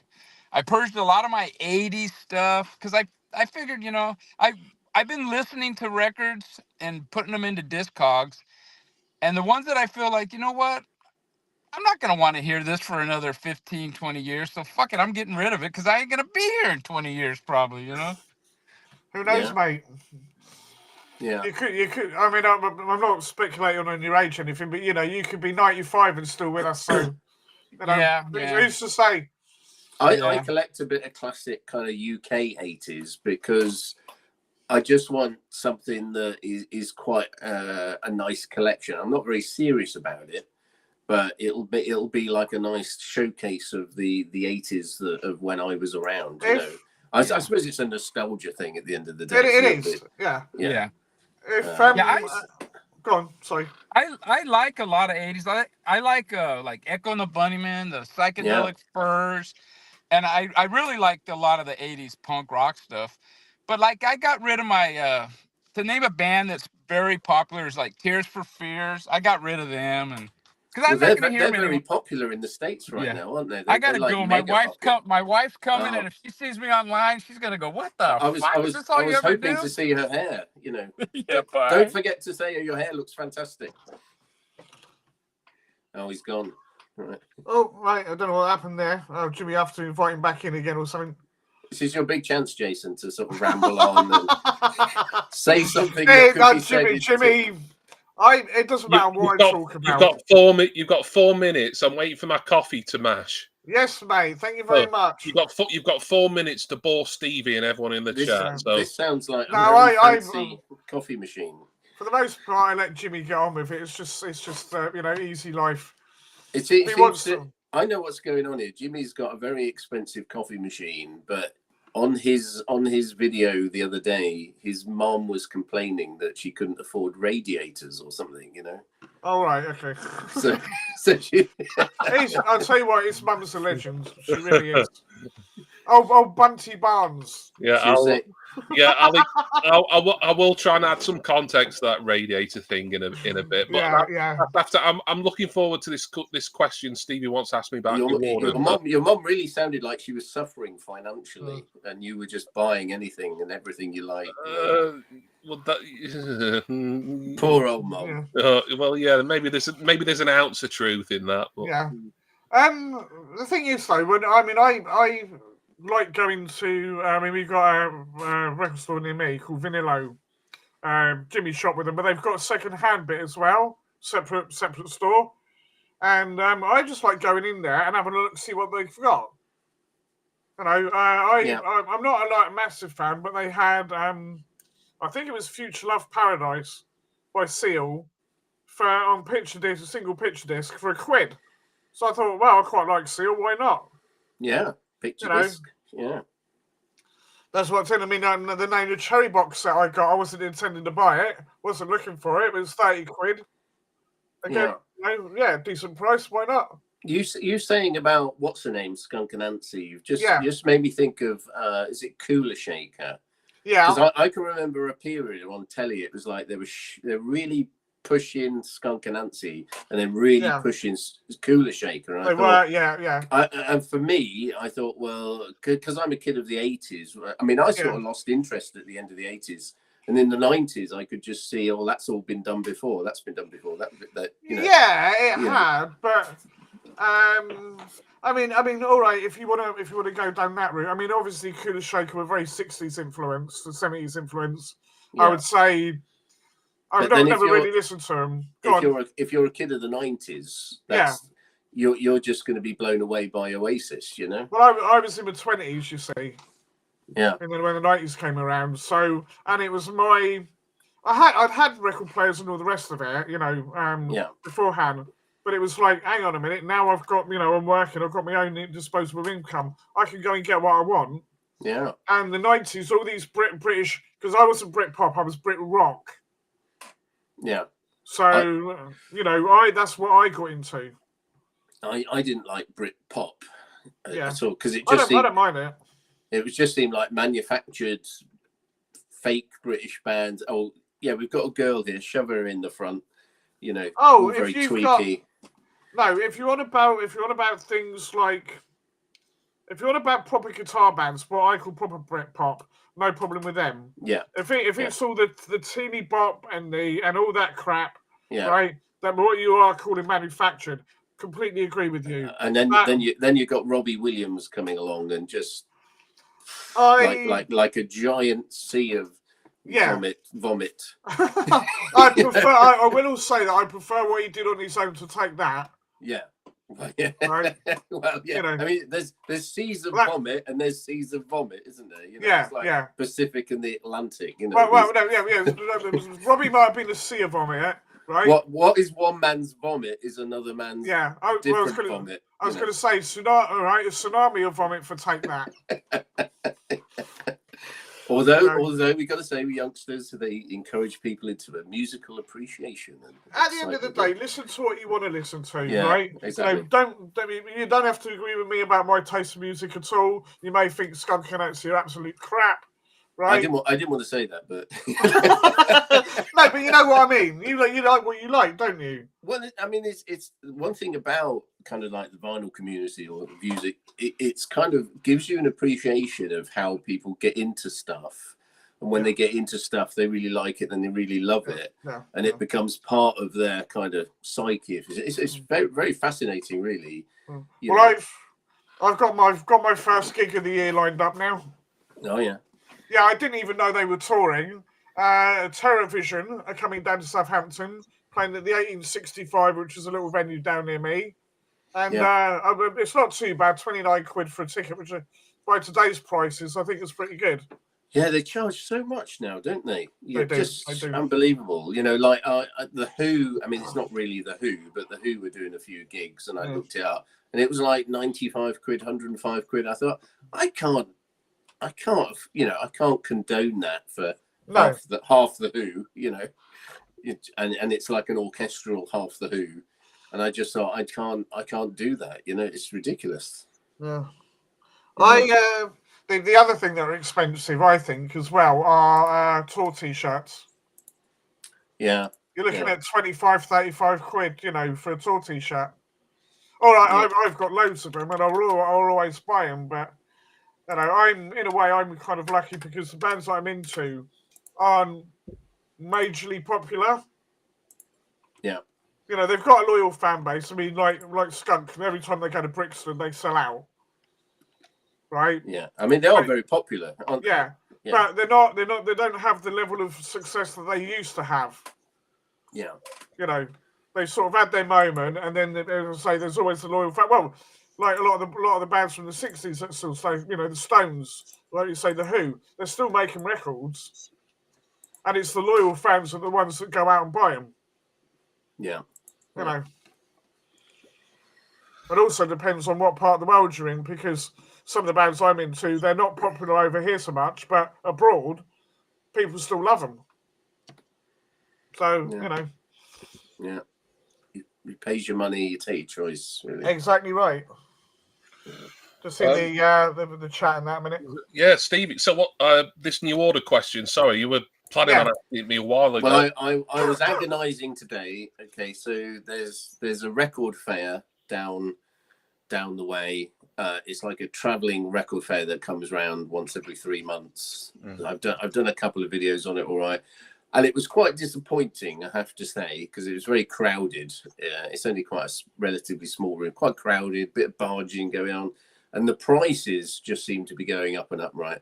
So I was thinking, I've got to buy something to cheer myself up, and there were no bargains. I did buy 3 or 4 sort of £2 12 inches that were a bit sort of dirty and need cleaning. But then I thought, God, there's got to be some new order or something here. I was having a look through. So Republic, I haven't got a copy of Republic.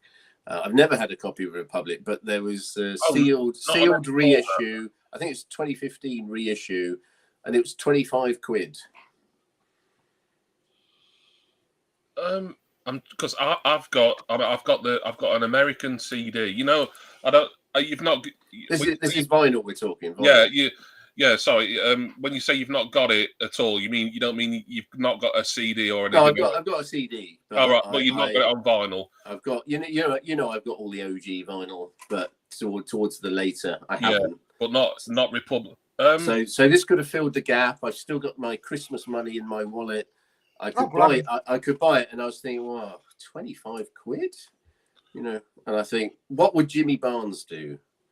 Because I did buy that about the 2015 reissue about 2 years ago. Well, that's the same one. And this is new sealed. I'm trying my best to remember around what I paid for it.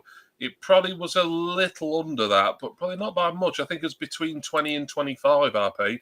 So I was see, my way of thinking, I was standing in a crowded, right up against the corner. It's a very crowded room. And I had it in my hands thinking, yeah, this would cheer me up. But it would be 20 quid, I might go for it. But then I thought, this is like record fair prices. The prices were quite high on a lot of things. The only other thing was like a 4AD song to the Siren 12 inch. That was 15 quid. And I said, was Republic brand new then? Was it new and sealed? New and sealed. And I thought this would cheer me up. But you know what? I could probably go online now and buy it for like 15, 20 quid. So why am I even standing here with it in my hand? You know? Yeah. To speak. The way I do my record roundups is, you know, when I've got all my information about the album and a few sort of notes that probably people don't really read, but I've just got into the habit of putting them on. But at the top, I always put the logo, if they've got a logo, of the records shop. So for me, records around them, it's not just showing the records that I've bought over the past weeks or months, but it's like sort of like reviewing some of these record shops. Because I always say, if there's a new one that I've tried, I've always say, oh, this is a new place for me. Yeah, they had good packaging. Yeah, the prices were good. Postage was reasonable. So if you look back at any of my videos and you look at sites like juno.co.uk, Yeah, you've suggested some quite good shops. Their prices are always pretty competitive, I will say. What's that again? I'll make a note of it. Juno, juno.co.uk. Oh, I'll put it in the chat in case anyone else wanted to.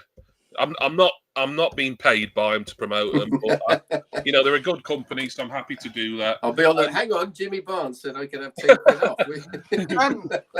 I meant to ask you, Jimmy. Actually, right? Have you looked on Atlas Records lately? Not lately, no. Because I'd sort of forgotten about them and had a look the other day. I try and look every now and again, but you know me, I'm kind of like a reissues guy, really, and they don't really have anything like that. See, when it comes to new records, a new vinyl, I get a bit confused, you see, because my mindset is totally in the sort of Oxfam shop bargain. Yeah. No, I'm one of these horrible new trendy people who prefer reissues. I'm one of those. It's very lazy, Jimmy. Very lazy. I know.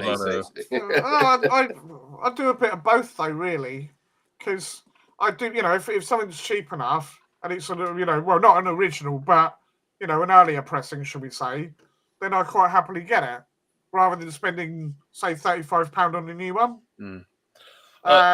Another recommendation. I'm sure you've heard me mention them before. They're out of Huddersfield. Vinyltap.co.uk. Yeah. They have a lot.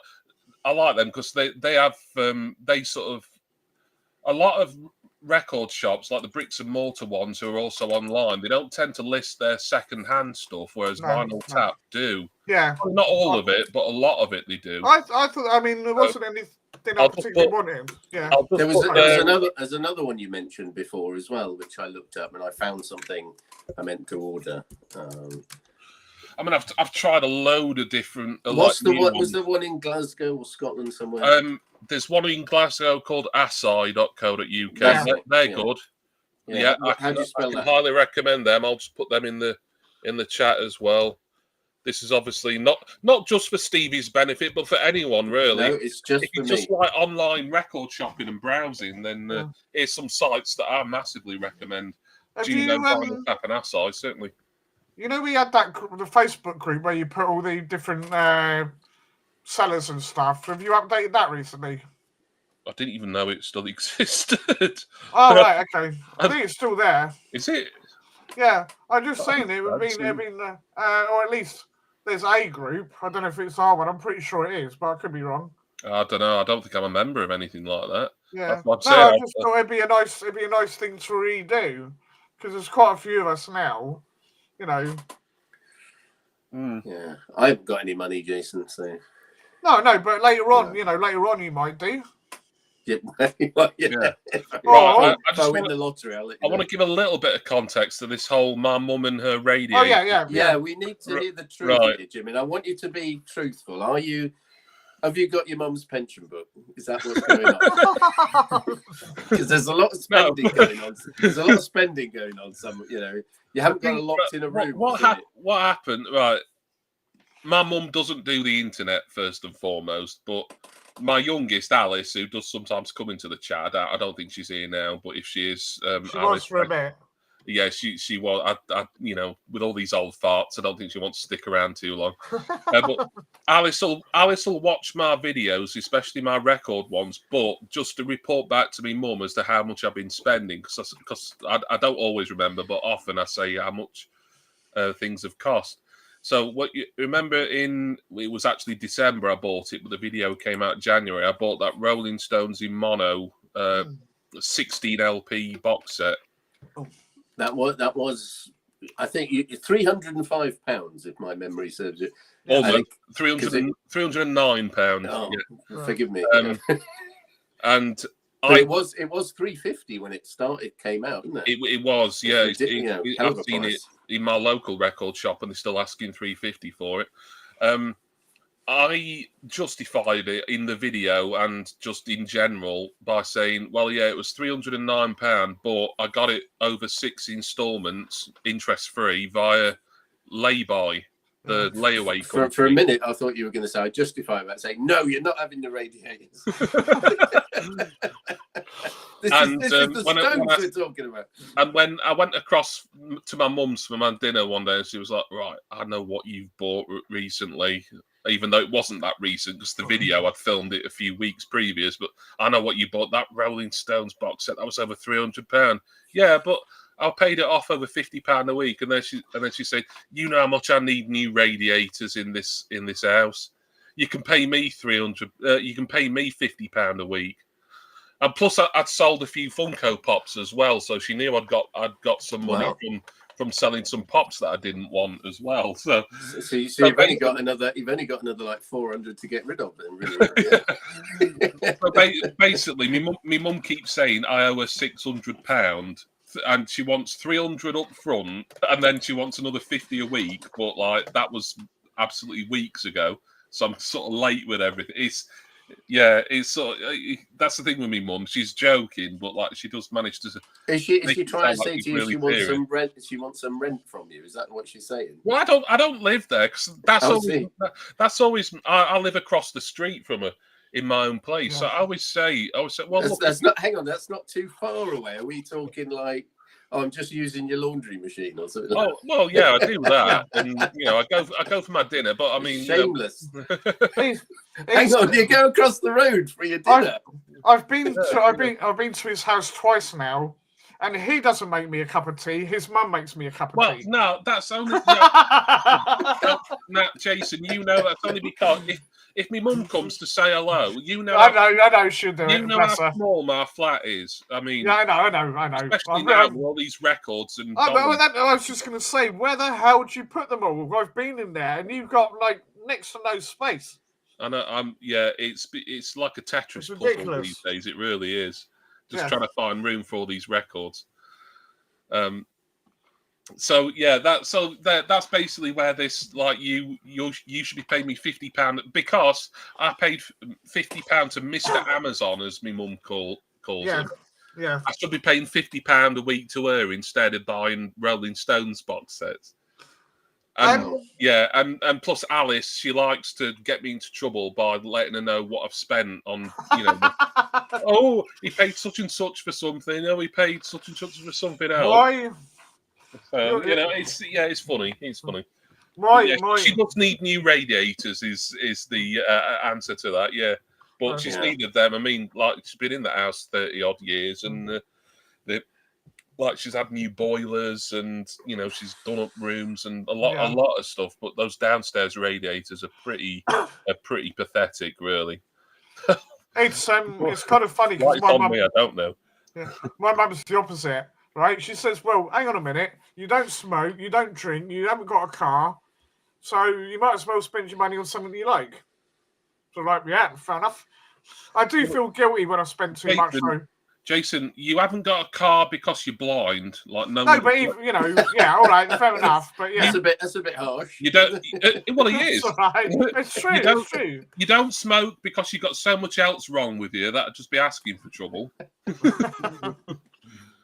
Although, get to your stage, Jason, you might as well Bobby gas it. You might as well think, oh, why not? I'll try it a day now. Can't do much else, huh? I think I did like most kids do. You have the odd cigarette with mates, but it never really appealed to me. Well, I smoked for years, and as you can see, I'm still addicted to nicotine, so I'm always using this, but this is obviously, I've not had a smoker's cough in like 10 years now because I've been using this for about 10 years. So, I know we don't quite know the full extent of what these do to you, but, you can tell when you're using it for after a couple of weeks that they're so much better for you than normal cigarettes. And they're cheaper as well. I've saved, I wouldn't be able to be collecting all this vinyl if I'm still buying tobacco and cigarettes. No way. I know we've got a bit of a discussion going on in the chat. Yeah, come on, guys, keep it light. We're talking about radiators here, I mean, chap, feel free if either you, I keep posting the link in the chat every so often. If either Elliot and or Simon wants to come up and speak, if that's easier for you, then the link's there again. Not because I want people to be arguing or anything, but just some sort of resolution can be made. I've what with all the Radiator talk, I've not really been keeping good track of it. Yeah. There was also another dilemma, because I did see there was a bootleg that was kind of new and sealed. It was like the BBC New Order sessions. I don't know if you've seen it. It's like a white cover, and there's a Joy Division one as well. I haven't seen it before, and I looked at that and I thought. So I said to him, "Is this a bootleg?" And he said, "Yes." And I said, "Well, what's the quality like?" I said, "Oh, it's a good recording." It is. So I got it. I showed it on the last Records Roundup. Oh, did you? Yeah, the BBC. Yeah. It's basically the 2 Peel sessions, isn't it? Something like that. Yeah. Yeah. No, funnily enough, but it is a bootleg, I think. That was from Juno. It's like I always call those ones that they're not official, but like they sold on, Yeah. So I call them like semi-official releases. Well, those were 20 quid. Were they too high, or?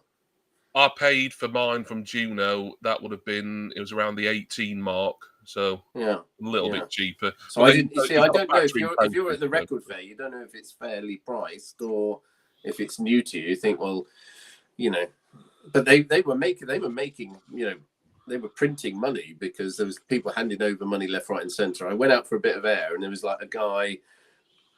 So I think he had like the Beatles, Beatles at the BBC double LP new, and he was just like, "Oh God, can I get this? Can I get this?" And I saw on it with the corner of my eye, 80 quid, and I said, "Oh God, people do buy stuff, Yeah. They did. They some good. I didn't know there was a Joy Division one of those as well. I must look out for that. Perhaps Juno. I wouldn't be surprised if Juno have that actually in stock. Yeah. Well, don't be. But I've had all those Peel sessions on CD for donkey's years, but because I'd like to double up with Joy Division New Order, or triple up, depending on cassettes. Yeah, I know I've said this before to you, Stevie, but if anyone offers you that reissue, that new Substance 87 cassette, tell them you're not interested, because it sounds awful. Yeah. And I've got a nice system for playing cassettes. It's not high end, but it's Sony from the late 90s, early 2000s, so that it's decent enough. And all my cassettes on it sound great, but that one doesn't. And it fades State of the Nation out really early for some reason, and I don't know why. Hello, Nick's Vinyl Butty, nice to see you. Thanks for coming in, mate. Right.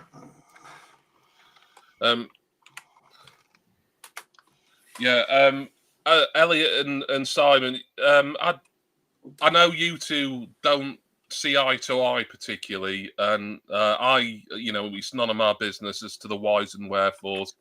Like I say, either or both of you are welcome to come up on here and say your piece if you think it'll help, but that's entirely up to you. This stream, it's titled what it is. It's me testing out and seeing how long I can go until my camera craps out, which hopefully it won't, which might prove something that maybe I'm fine using Restream coming forward. But the next test I do, it'll probably be on StreamYard again, but I might try it via Safari browser rather than Chrome, because I think it's a browser issue. It seems to me, but I don't know. I'm no expert. Anyway, what people say that Martin McGrath, take Noel and Liam getting back together. That is Oasis. Jesus Christ, who cares about Bonehead? No, hey, I quite like Bonehead. Ryan Milk is in. Good evening, Jimmy, Jason, friends. Evening, Ryan. Thanks for coming. All right.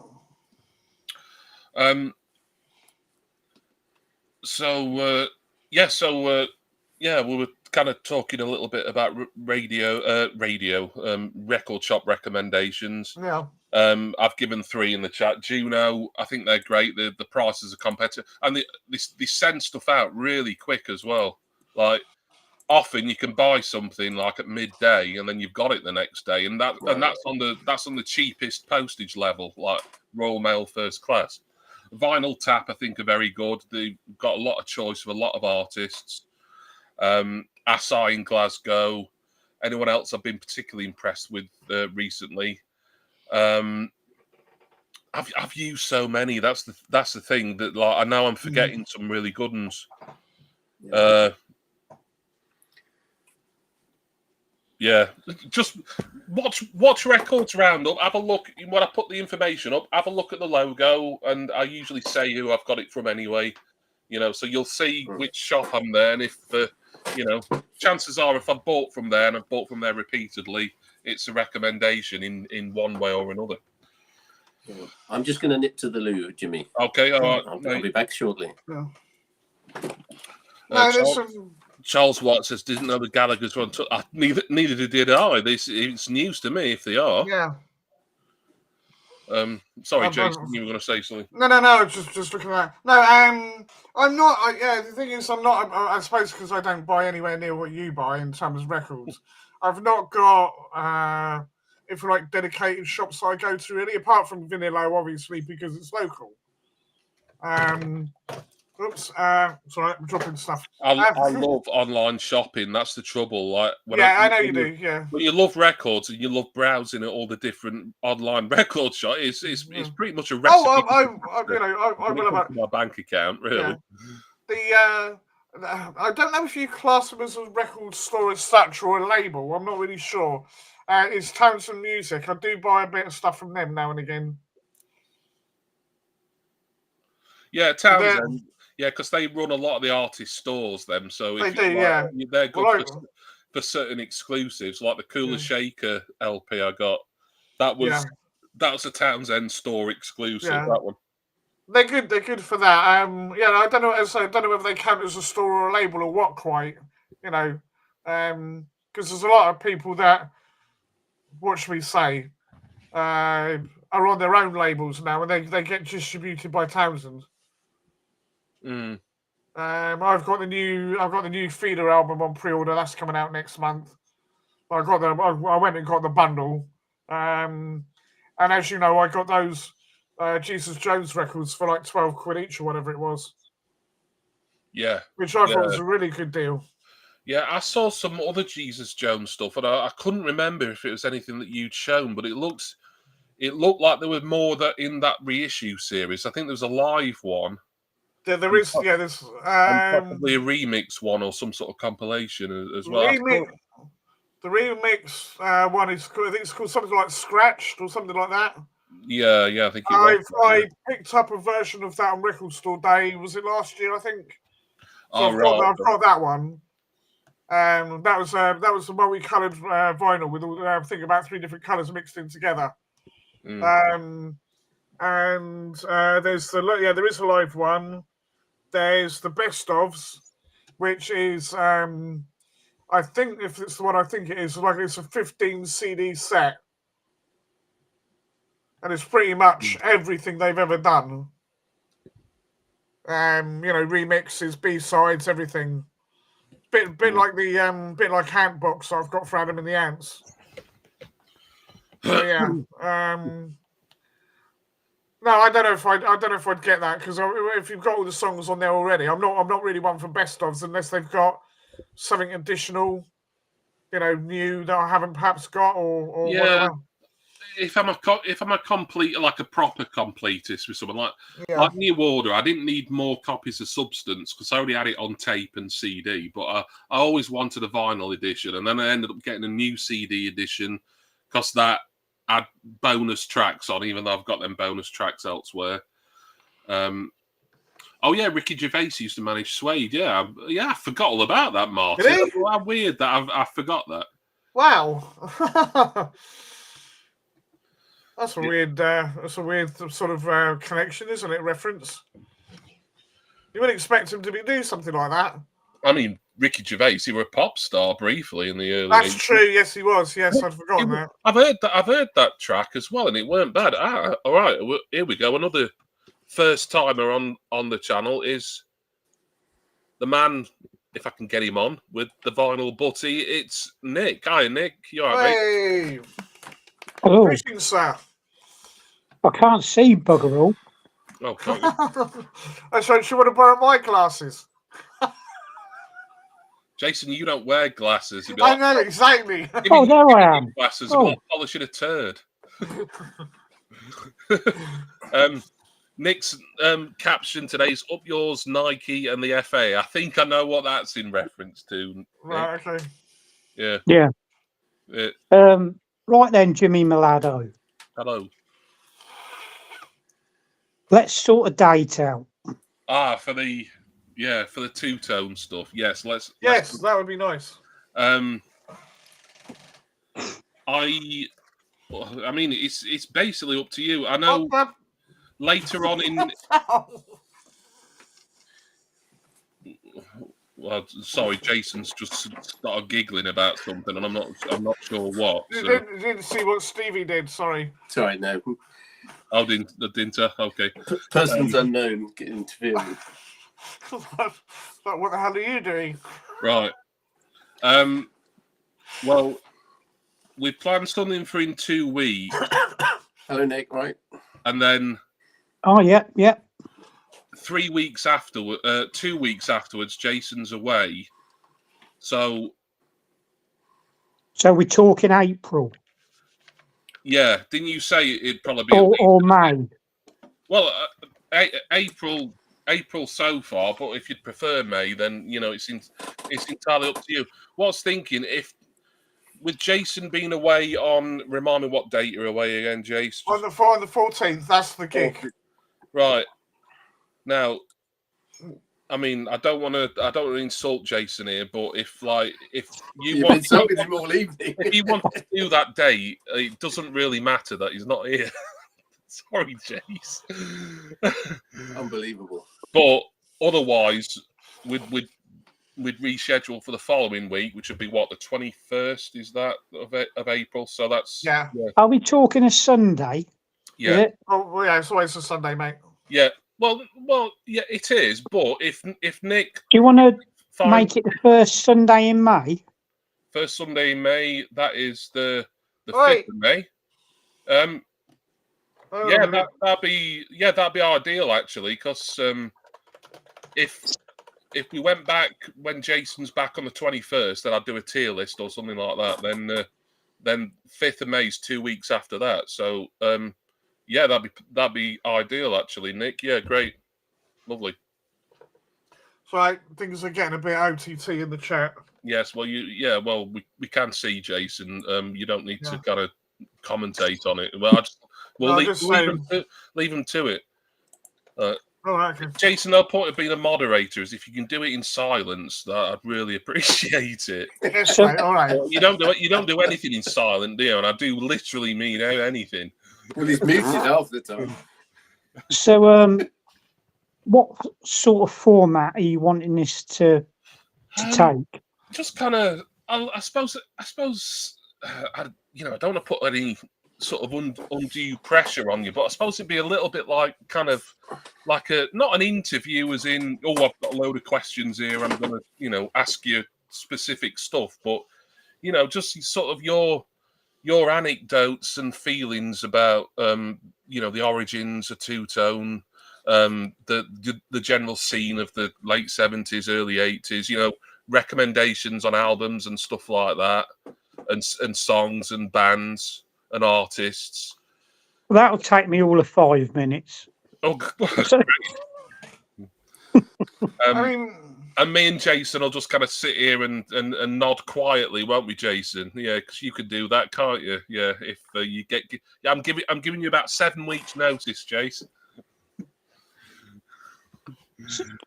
So you two could listen to some of the music and pick your 5 favourites out each, or whatever it is, and as well. And yeah. I mean, I'm happy to do that. I mean, I've physically I don't own anything. I don't. Well, I've got Madness. Oh, you just go on YouTube, can't you, and listen away. The good thing is, I did read that two-tone book. I finished it a couple of weeks ago back. Really enjoyed that. So it's really made me want to investigate more of the artists. We're looking up how do you pronounce the name? Rhoda Dakar. Body Snatchers. The Selector. Pauline Black. Pauline Black, that's the one. Bad Manners. Relatively familiar with it. Bad Manners were mentioned in the book. I mean, I don't think they're sort of were they part of the two-tone label, or were they just? I don't know if they were. Was They appeared on two-tone, but they didn't record on two-tone. So, are you saying that you want it just on two-tone record label? No, because it's ska in general. Yeah, that's sort of late 70s, early 80s. You know that, two-tone and related, I guess. Yeah. Because all two-tone is basically ska revival. Yeah, I was going to say there was a song that I listened to. Right, we're going to get it all discussed tonight. Like, I'm just saying that I thought was the early sort of starts of that sort of music. I think the original was done by Jimmy Cliff, and it's called King of Kings. Don't know if you know the song. I've probably heard it. And it was Easy somebody or other that did another version of it, and that was definitely ska. That bounce up and down on your feet style stomping music almost. Yeah. And that was 1966, I think it was. Yeah. So so it's not just 70s, obviously, but the revival was obviously getting into the 70s. I mean, we can. I've got stuff. I can. Madness it feels like too easy an option to really talk about Madness for me, but obviously they warrant a mention at least. But as for everything else, because I've not bought anything, really listened to an awful lot, I will have to do my homework. But first Sunday in May, ideal. Yeah, perfect. So you want to do it like ska and two-tone, the ska revival, and just start wherever you want to, what you think's relevant, and we'll just listen and learn, and then whatever we've listened to over the next few weeks, we'll tell you about. And I know if you want to show records, that'll be great. If you don't want to, well, I've got a shed full. Yeah, so, you want to just show your favourites, great. Whatever you want to do, Nick, is perfectly fine. Nick, I'm taking the mick a little bit, right? Have you got a ska version of Cars by Gary Newman? Now, it's funny you should ask that. In Scars. No. I know I'll rip on you for it, mate, but I know I love the song. So I don't blame you. I ain't bothered. Yeah. There probably is one out there. Yeah, I was going to say. There probably is. Did you ever buy the, was it Fear Factory cover? I think it was Fear Factory. I've heard it. It's not that different, to be fair. I've heard it. Yeah, he actually appeared with them on stage at one of their gigs. Yeah. I know of it vaguely, and I've heard it, but I'm probably a long time ago. Yeah. Would you say that's your favourite song ever? Say that again. Would you say that is your favourite song ever? No, but it's one of them. It's one of them. Fair enough. Yeah. I was going to say, because the amount of copies you've got, You are putting people on the spot, just. So what is your favourite song ever? My favourite song ever? If you definitely know what it is, for me, I'd be like, I'd have to. No, my favourite song ever is probably "Won't Get Fooled Again" by The Who. Oh, right. That's a good tune. Yeah. I do like that actually. Yeah. I would say mine's probably "Car Trouble" by Adam and the Ants. I absolutely love that tune. It's the lyrics as well. It's not just the music. Yeah. I was going to say with your Adam and the Ants, is it more early stuff or the late stuff? Oh, I've got all the stuff. I've got Dirk Wears White Socks. I've got a lot of the early singles. The only thing I wasn't awfully keen was I thought Wonderful album that he did was a bit weak. There's only really the title track that's any good, and that latest one that he's had, what's it, Huzzah or whatever it's called. I didn't really think much of that at all. Yeah, I thought it was pretty awful, and I saw them live, and I thought they were dreadful as well. Richard McCork showed all his Adam and the Ants album collection on one of his recent videos, and even he said there was it might have been the last one he showed, and he said this isn't very good. Yeah, he said. I think he said he liked it, but the production quality was awful. And maybe that's the issue. It's more down to the production than anything else. I watched a couple of videos of them, sort of, because they were touring live recently. Yeah. Not so long ago, and I watched a couple of videos, and I thought, yeah, that was. It was very strange because it was like nowhere near as good as it could have been. No, but that's what I felt when I saw him. It was like he's like hired some session musicians that don't want to be there or something, you know? Yeah. Well, even his voice sounded off. It didn't sound right. And he didn't look as if he was making too much effort here. It's like, well, I've been paid, I might as well just jump around a bit, and then go and catch the check, you know. Seeing this, I'd never see. I mean, this was what 2014, something like that. Must be. And that's the first time I've ever seen them live. Never seen them live before. Never got the chance. You know, it was okay, but my mate was taking the piss. He called them Adam and the bingo callers. Called them? He thought they were Adam and the Ant and the bingo callers. Stutter or something. That's a good name for a group. Sorry, Adam Ant. I'll start again. Adam Ant and the bingo callers for some reason. You know, when I was just at the end of school, I was in a band, and Lee, when I was a lad, the lead singer, right? He was hopefully going to make a career of it, and he actually achieved his aim of working with a microphone, because he ended up working in a bingo hall. True story. So, but I bet he's got the old Mike Smash voice, hasn't he? Yeah, and he knows all the old Two Fat Ladies, 88. They can't say that anymore now, mate. No, sorry, two big boned. Two well-proportioned young ladies. Well-proportioned, big-boned ladies. And it's not their fault. Two body-positive, non-binary, gender-fluid, she-male. No, you can't say she-male. Yeah, because you can't even say ladies.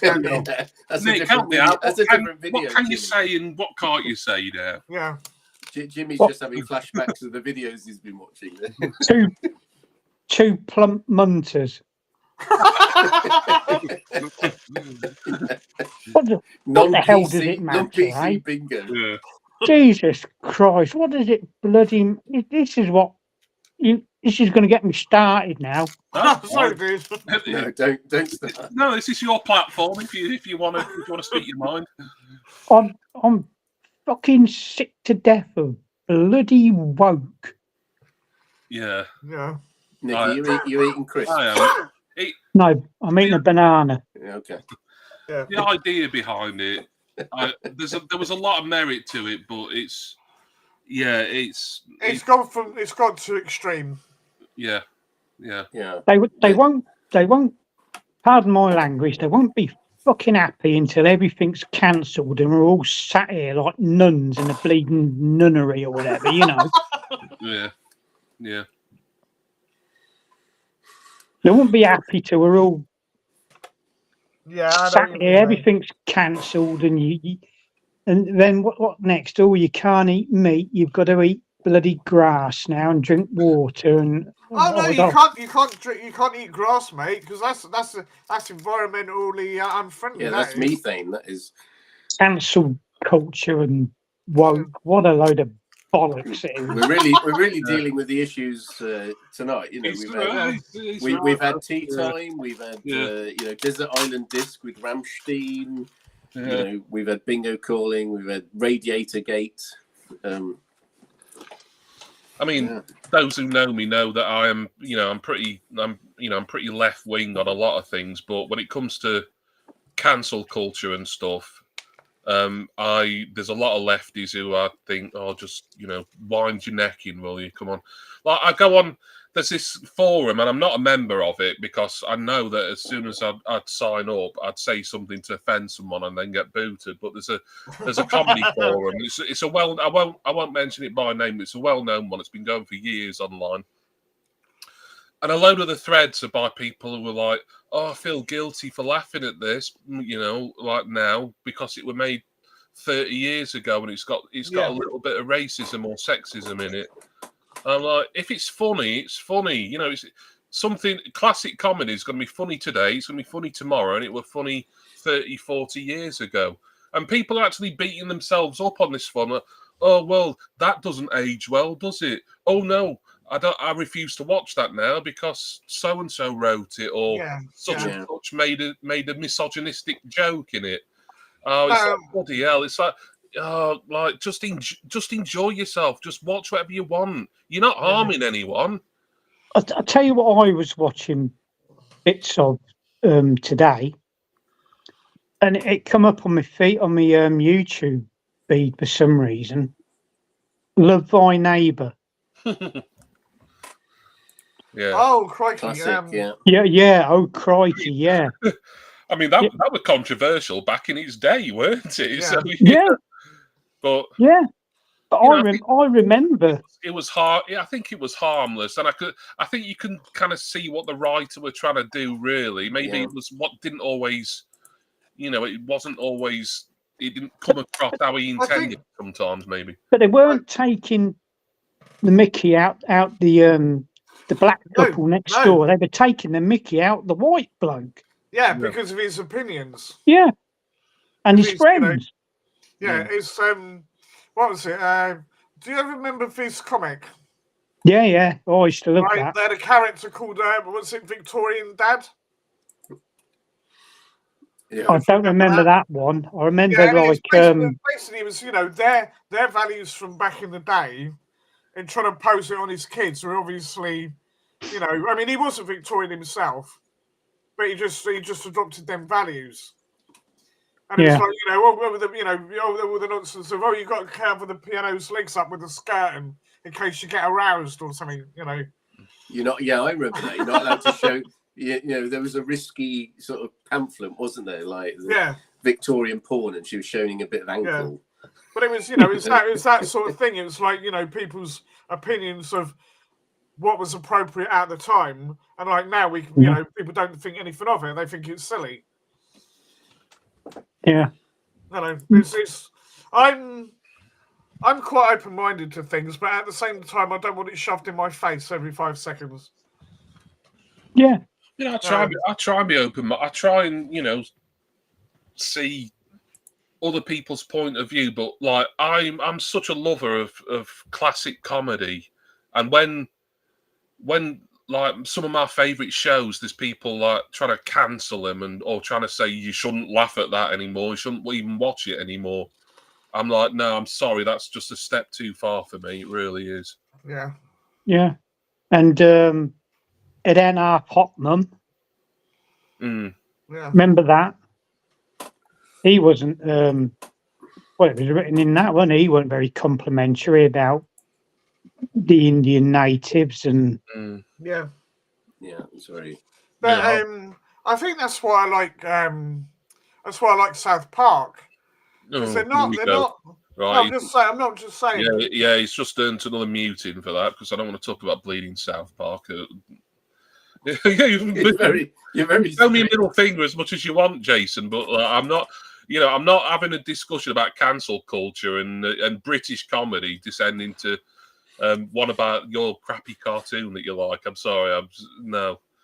Right, Nick. Right, what's the? You give me the skinny right now. What is worse about the New England shirt? Is it the fact that they've changed the flag, or is it that extortionate price that they're charging for it? I don't buy them anyway. No. I'd rather go on one of these sites and buy a sort of a retro type one.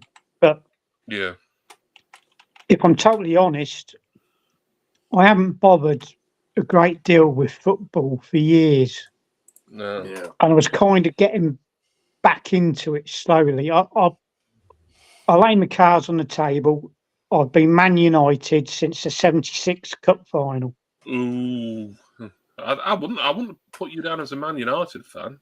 But then again, you're in a funny area for football, aren't you? Because your biggest club. I mean, you're from Northampton, so I mean Northamptonshire. Really, yeah.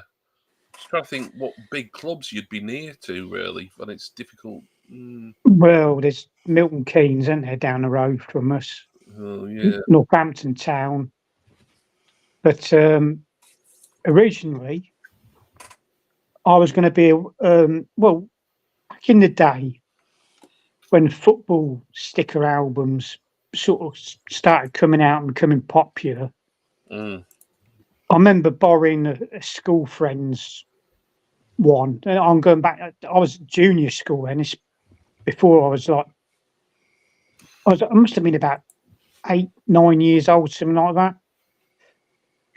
And I thought, oh, Wolverhampton Wanderers.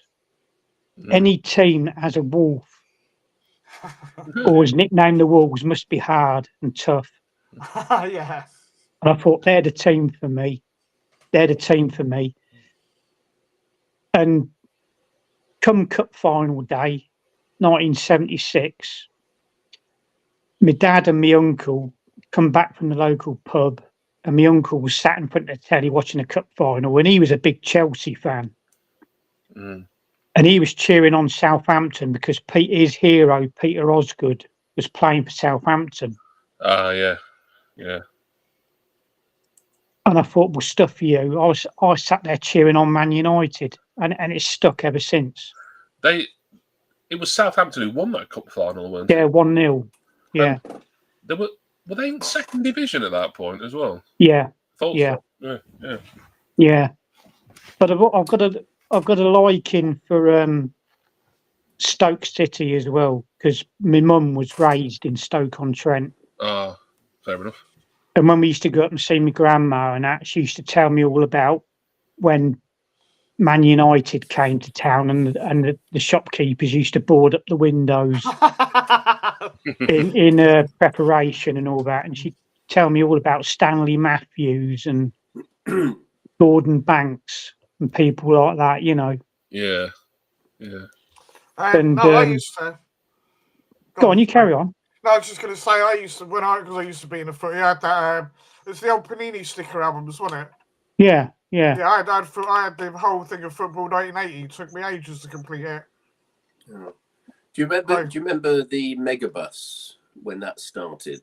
Was it the Megabus? It was like really cheap tickets. You could go to London and back, and I had a ticket to London, I think, for £3 or something, £2.99 on the Megabus, right? So we went to London. I had a nice day in London. And then when I came back, there was a match between West Ham and Southampton. And at the back, right at the last minute, a load of these Hammers fans got on. And I just thought, oh my God. And there was like 4 other people, me and like 2 old ladies and somebody else, like halfway down the carriage, right? And things started getting rowdy, and I could hear like cans, sort of, an empty sort of beer cans are rolling around on the floor. Right, and then it all started getting very noisy, and then a guy was going, I can't get in the toilet, and he was, had the toilet at the back, and he was trying to smash the door into the toilet. And he said, well, go and ask the driver to open the toilet. And they were actually blind drunk, right? And this guy behind me, so he's like trying to stand up, and he went to ask the driver while he was driving to open the toilet on the motorway. And as he walked past, I noticed his underpants were on his head. He was that blind. And I was like, sat there thinking, Christ. And so I've got this newspaper, and I was like, they weren't soiled, were they? And he came back, and somebody just said, do it in the back. And I thought, oh, God almighty. And it was just a nightmare journey. And in the end, when they came into Southampton, they were banging on the windows, like really trying to push the windows out, and I thought, these windows are going to cave in. I've never been so pleased to get off a coach in my life. And God knows what it looked like in the back, but it was like a sea of God knows what. But I never forget that guy. He was like, "I'll go and ask the driver," and he's like, walked past me, his underpants on his head. Jesus Christ! By the drivers thing, I think bloody, when they got off or whatever. It's like, I don't know how the match went. Christ, they were absolutely hammered by the before I even got off the coach. Usually, whenever I went, I've not been to a football match ever, we're going to gigs, I'd get hammered afterwards. I might have 1 or 2 drinks in the venue, but generally speaking, it'd be afterwards because you want to enjoy the thing. Yeah, surely. Yeah, God, I don't know what was going on. Otherwise, it's kind of pointless in my mind. Well, some of the biggest tear-ups and that non-league football. I used to go and watch Kettering Town home and away, and especially at home. And I must admit, I was guilty of getting involved. There was the odd, shall we say, fracas, and This is Confessions of Kettering Football Firm now. yeah, Yeah, the day we smashed up. I didn't know Kettering had a firm. Oh, I do now. It was Nick. It was Nick. no, but the thing is, though, if some idiot comes up to you and swings a right, yeah, you're going to defend at you, yourself. you ain't going to stand there and take it, are you? No. You fucking lumping one back. That's half the thing with football hooliganism. He did. It was bad in like the 70s and maybe much of the 80s as well, though, weren't it? Well, you know, like you said about Southampton, I remember us having to duck out of the way because of things that were going on in Southampton. You know, when I was a nipper, you know, ducking to a shop because there's a load of rowdy people walking around. And the thing was, the Dell at the time wasn't even in the main part of the town. Well, no, there's a lot of football stadiums. I mean, I think the ones that have been the newer builds are certainly done out of town centres. But I think even before, you know, just for more space reasons, probably initially, you know, you don't get many grounds that are actually proper city centre, really, do you? No. I'm trying to think of some that might Sheffield United. One of them, isn't it? I wouldn't say Hillsborough near City at all. Really, that's more sort of in its own. I remember Sheffield because I had a good friend at university in Sheffield. Went to see him. We got caught up in a load of fans, right? So we're trying to go the opposite way, and this policeman rushes up to us on a horse, saying, "You go that way." So we're not going to the game. It's like bullshit. Go that. I said, "No, we go shopping." So we had to actually walk to the entrance, and then, you know, at Old Trafford, there's like I don't know. I haven't been for years, but there's like a bit of a tunnel, the players' entrance. It was like undercover in a bit of a tunnel, and the coaches used to drive in there, and some of the United fans would go in there and be shouting and hurling abuse, especially at Liverpool players. And then the old Bill had come wading in on police horses. And I remember being pinned against the wall in this tunnel by a police horse, and its arse was about 4 or 5 feet away from me. Yeah. And I was praying to God, please don't shit. Please don't shit. Please don't piss either, please. But these things are frightening. Yeah, they are. Yeah. We had that when I went to Reading Festival with the police on horseback. Yeah. Yeah. They weren't too much kicking off, but some bloke decided to get a bit leery with someone on horseback, called the policeman a wanker, and it was like, you know, what are you trying to start? What are you trying to prove? Yeah. You know. Yeah, no, I don't mess with them. Anyway, England shirt. Yeah. What a disgrace. Well, why bother just changing the colour of the flag? I mean, my national team is Ireland. I always say that because people think, well, I'm English, therefore I'm an England fan. No, I mean, I am English, but Ireland is my national team. I know it's weird, but it's just me. Northern Ireland or era? No, Republic era. But you know, so I've not really got. I don't get overly offended by what's happened, but it just puzzles me. It's like, well, why do that? You know, why bother? The national game though isn't football. It's that kind of croquet thing they play, isn't it? Like hurling and the female version, camogie. Kabaddi. And I quite like Gaelic football. Actually, is it like it took when I was living over, because I lived there for a year in Wexford, and it took me months to work out how they did the scores, because there's 2 sets of scores for each team. But I got quite into watching that after a while once I worked it out. What hurling you're talking about, is it? Hurling, yeah. Is it? Yeah, So yeah, I just Hurling, mentioned it in the chat. But I don't understand why. I mean, it's Nike, obviously, or Nike, whatever. I don't know one pronunciation or the other. I don't know why they would change that, especially given people were bound to kick off about it. It's and the thing is, though, they've come out with a mamby-pamby statement, and the FA as well, and the FA aren't going to recall them or change them. Mm. I'm just looking at the grey kit, and down the side of it, sort of the away kit, it's like dazzle ships, you know. Oh, the OMD sleeve, yeah. So yeah, I thought you'd like that. Yeah, if they want to pay tribute to OMD, I've got no problem with that.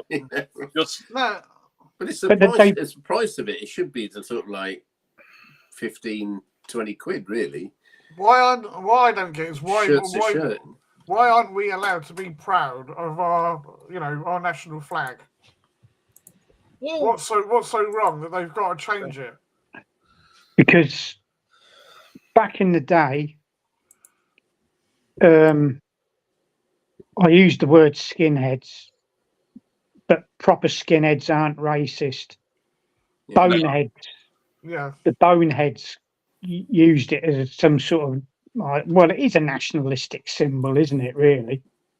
But it was always associated with violence. Yeah, it's been misappropriated. Like, I suppose it's not like England's the only country where that's happened to. I mean, if you go to any far right or ultra nationalist rally in any country in the world, you're going to see a lot of people with their own country's flag there, aren't they? You know. Yeah. But I think. But they've done it basically to, like I said, it's a fun sort of reinterpretation and trying to be inclusive.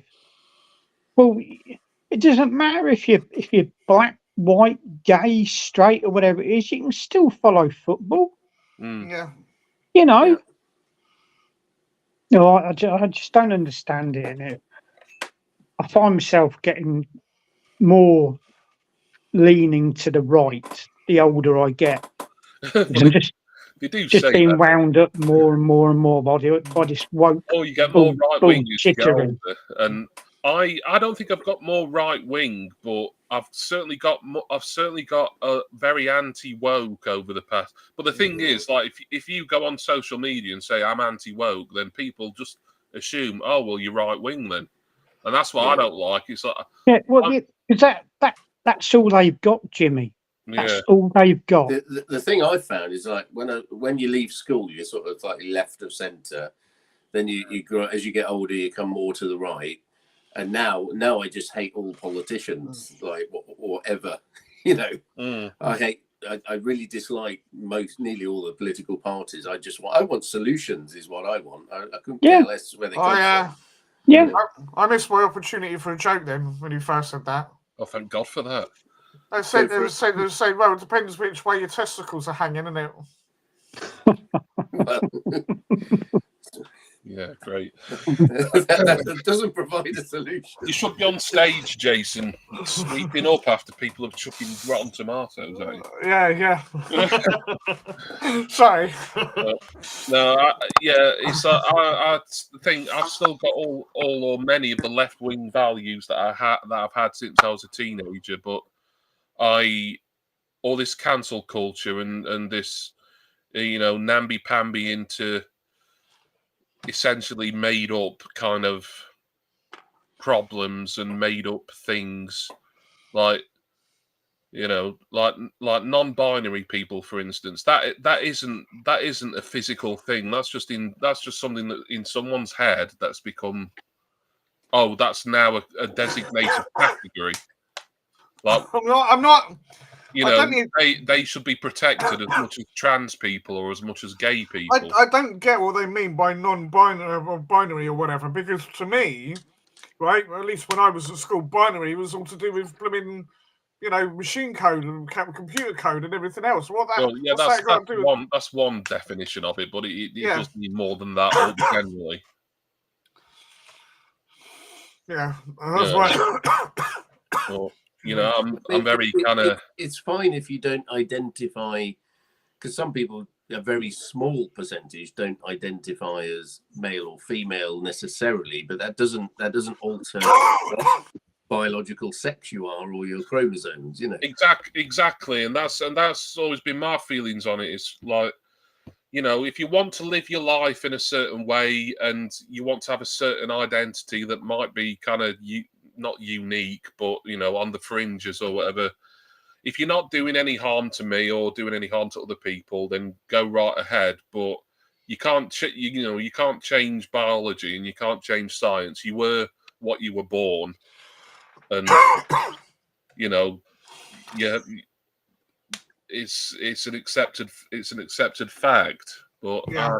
I'm not the right person to really verbalize on the trans issue because, you know, I follow a lot of accounts on Twitter who are just obsessed with it to an extreme. It's taken over their lives. I mean, Graham Linehan is a perfect example. We did talk about him briefly on Simon's last week. I mean, he lost his wife and kids over his obsession with trans people.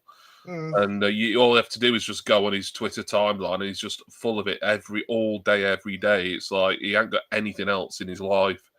And I'd hate to be at that point, much as a lot of the basic points that he was making originally, I thought he was spot on. But, you know, I'm gender critical, and if people, you know, if that makes me a so-called TERF or transphobic, you know, well, I always have a little laugh with my eldest. You know, she's 21, and but she's special needs, and she does understand about, you know, she likes to be nice to everyone, but sometimes I'll make a joke and I'll say, "Oh, look, there's a tranny on telly." "Oh, Dad, that's transphobic." And then I just say to her, "Emily, like, you know, this is my reply to anyone who ever says I'm transphobic, because." You know, why does it matter? Like, it's just my opinion. It's just a little remark I've made. Like, what I say don't mean anything in the ultimate scheme of things. And I'd never, you know, I wouldn't, you know, go up to someone's face and just start abusing them because they were transsexual or even non-binary. Even though I think the whole non-binary stuff's absolutely ridiculous. James Hindle's wondering what he's come back into. Yeah, we're trying to sort out the trans debate and the non-binary debate. Finally, yeah, it's taken us four to get all together for the first time. I think we were just on the verge of cracking it. Yeah, world peace could break out any minute. Thanks to us. To my mind, it's a case of, look, if you want to be male, be male. If you want to be female, be female. You decide, and then do something about it.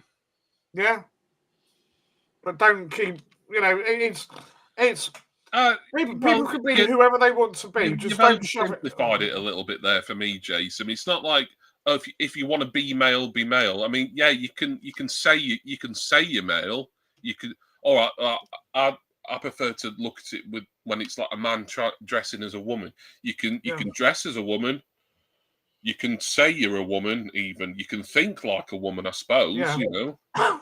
No one's going to be able to read anyone's mind at all. But ultimately, you are what you were born as. Yeah, but at the same token, can you? All right, I know it's costs a lot. People can't afford to do it, but go off and have the operation done. Transform into that person. You know, if you're going to embrace it fully. I mean, yeah, I know it's difficult. Having operations and stuff. I mean, it's the thing is, it's not for everyone, is it? That's the thing. I mean, some of them are perfectly happy saying they're the opposite sex than what they were born as, but you know, they're still fine having the genitals they were born with. So true.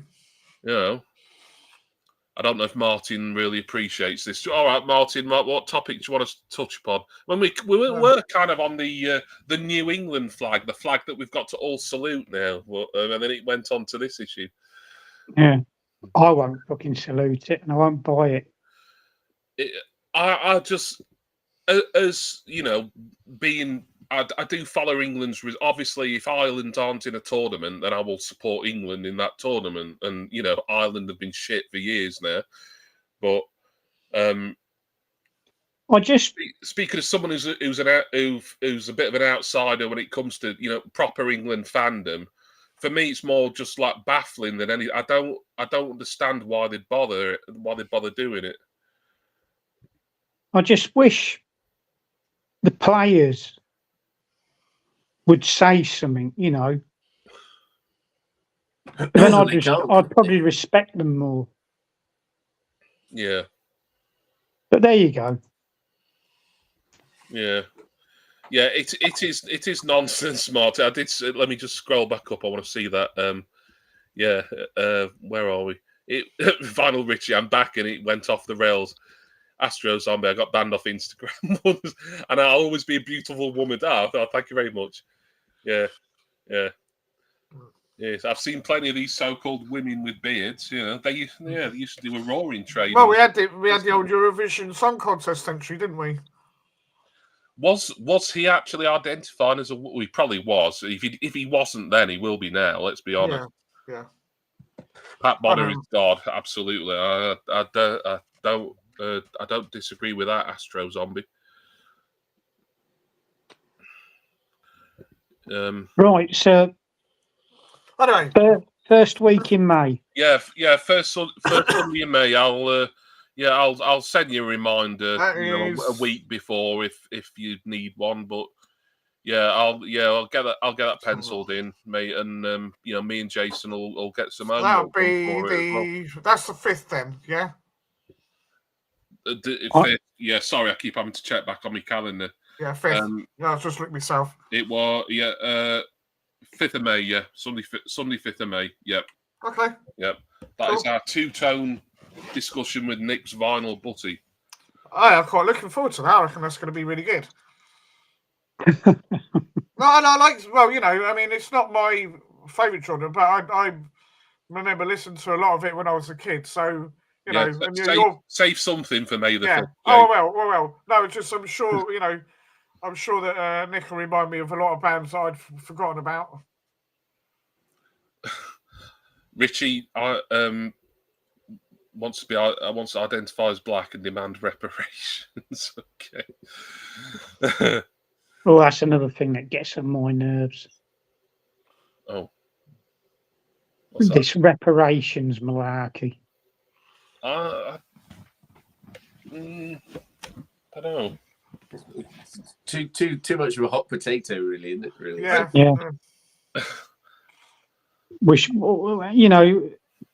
Maybe we should demand reparations from Sweden for when the old Vikings are rampaging and pillaging over here willy-nilly. And the Danes. Yeah. Danish. Anyone with the surname Anderson or something ending in son has got, a right to, Yeah. There you go. Right. So anyway, what have people got lined up for their channels coming up? Thank you for asking, Jason. A very good question. Tomorrow is edition number 3 of Mini Disc Monday, and I'm looking at a 90s classic there. He says there's a little fruit flies flying around annoying me. And on Wednesday, I've actually got 3 videos this week. I would just remember. Wednesday, it's another Smearwell effort. Sorry, folks. And then on Friday, I'm going to get kicked out the VC again, but it is my first Funko video for quite some time. Yeah, I knew you'd like that, Jason. That doesn't make me feel any better about it, knowing that you're pleased. I was going to say to you about Funko Pops, because when we had to, with my partner, we had to go to visit her family. We went we went to the Philippines. We had a kind of like a stopover in Singapore, which proved to be a bit of a disaster, but it was sort of actually cheaper price. But anyway, be back in a minute. We walked into a shop. I walked into a shop, and it wasn't Funko Pops, but it was like there's a Chinese version of collectible type things. And I thought, well, have a look in here. And I walked around, and honestly, I did not have a clue what I was looking at. I couldn't work out what on earth was going on, but it was like Funko Pops, but it wasn't Funko Pops. It was like Chinese something. I forget what I'm trying to think. Was it Chibis or something like that? I don't know. I'll know it when I recognise it because you can buy there's small weird ones. Yeah, but they have like designer teams that design kind of different versions and different models, and you can get really big ones that are very expensive as well. It was just like mind-blowing thing. It just, people actually buy this stuff. What on earth am I looking at, you know? Richie's listing a load of different albums here. I don't know what it's in reference to. Hatful of Hollows, a good compilation, Richie. I've got that. I just don't know why you you recommending some for Martin, were you? Okay, I missed that. Well, we got. Sorry. Oh, that's. You say you got. Is it someone from Game of Thrones that? I believe so. I ain't got a clue. So I've never watched the program. It somehow. I found this figure in the bin. Oh yeah, I like that. I like it. How much is that worth, Jimmy? My daughter gave me it to take down a charity shop with a load of stuff. Right, yeah. It looks like a Game of Thrones character to me. That I've never watched the program in my life, so I wouldn't know. Astro Zombie reckons it's Jon Snow. It does resemble Jon Snow, doesn't it? But yeah, there's what, the newsreader? No, not that Jon Snow. The yeah, I wouldn't know. The younger and more attractive to the ladies, Jon Snow. Who, what's the actor who plays him? I can picture him, and I can't think of his name. I have no idea. Christ knows. I wouldn't know. Rach Kappa's in, and she's confirmed it's. Look at it. We get bloody hell. We're getting all the doll nerds in now, aren't we? Now, oh dear. Oh. Bloody hell. You mentioned have you got it, Jimmy? No, I don't collect Game of Thrones because I'm not a big enough fan of the series. Same. The last series of Game of Thrones were absolutely atrocious. Kit Harington, that's his name, Kit Harington. Thank you. You could have had it if you'd have wanted it. No, I'm fine. Now you take it to the charity shop.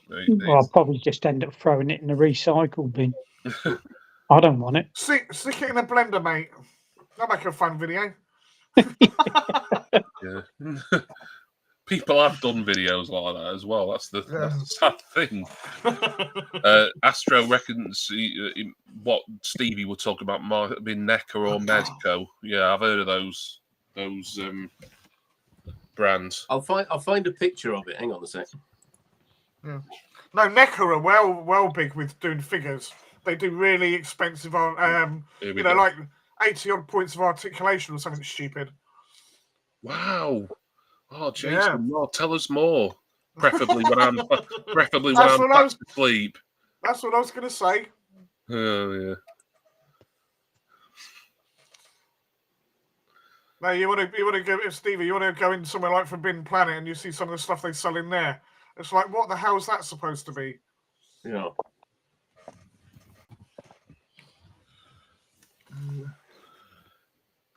Indeed. We got the Anyway, that's your you got the Monday video coming up and a Funko unboxing. Mini disc Monday tomorrow. Smule on Wednesday. Funko Pop or Funko Pops plural on Friday. And then we're back to more regular proper music schedule the following week. And of course, next Sunday is me, you, and Ian on the Soulcast. That's going to be quite good. Yeah. Assuming, I mean, look, how long have I been going for here? I saw the time somewhere. It was about 2 hours, 40 minutes nearly. And so, look at this. No camera problems. So I'm hoping. Shush. Yeah, I've tempted fate now, haven't I? Yeah. That's all good. What about you, Stevie? What you got on? Well, I tend these days. I tend to kind of just plan as I go. Yeah. Today I was at a record fair, so I took some footage. And if you look at my most popular videos, rather annoyingly, the ones that keep getting views are my record fair kind of videos where it's just me rummaging in bins. People in the vinyl community, they're just like rummaging in bins. That's all they do. Yeah. So, I'll probably do a video of that. Perhaps I should go around the back of Weatherspoons and do that then. Yeah, rummage in their bins. No, that's fair enough. I mean, I've not been to Record Fair for a while, but it's nice to see what people get, what people find. I think people in America as well, put rural UK record fair. They're like, what's that like? And then they're looking at the prices and seeing what they're. So this time, before I sort of nearly gave myself a hernia because I was going through every single bin. But this time I've just gone through sort of stuff that might look interesting. Yeah, a lot it does. Indie stuff. It does put a strain in the old back and that, doesn't it? Bending over and looking at stuff. Yeah. Yeah. If that's one thing I could recommend for a record fair, it's just bring the tables up a little bit. Yeah, especially for those of us who are bloody tall and have had knee problems even before they put on all the weight. My knees haven't been great even when I was relatively svelte, believe it or not. I still had problems with it because I used to go to drama school and we always had to do warm-ups and stuff. And like anytime we had to sit on the floor, I'd have to say, excuse me, but I can't. I'll either stand or I need a chair or something. And I was, believe it, I know it's hard to believe, but I was in fairly good shape back then because it was before I had to start on all my medication, which ruined my, which has ruined my, I've forgotten the word now.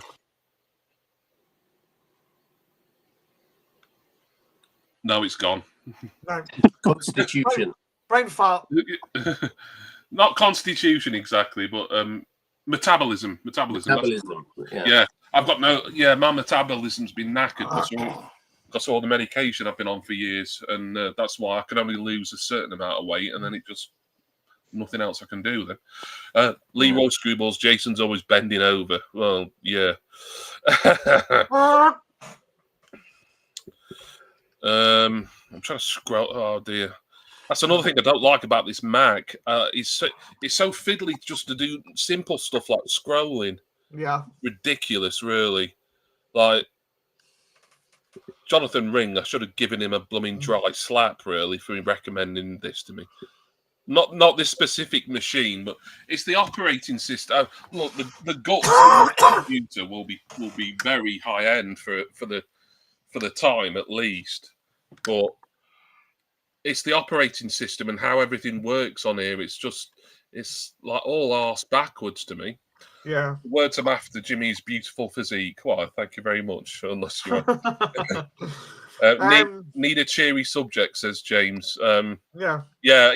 My computer isn't a cheery subject for me because I hate it. And although to be fair, given that so far, touch wood, I've not crashed. I'm happy with how things are going on Restream tonight. No, that's why I started asking people what they were doing for their channels. Well, yeah, I mean, a lot of the vinyl community. I don't want to speak for anyone specifically, but they just kind of put videos out as and when, really. Whereas, I try and keep to a schedule. Well, that's why I asked. Well, you have intentions of keeping to a schedule, Jason. It just happened. And because you're really a lazy fucker, it doesn't really work out that way. He's so nice to me, isn't he? Yeah. You can tell we've known each other for a long time. Yeah.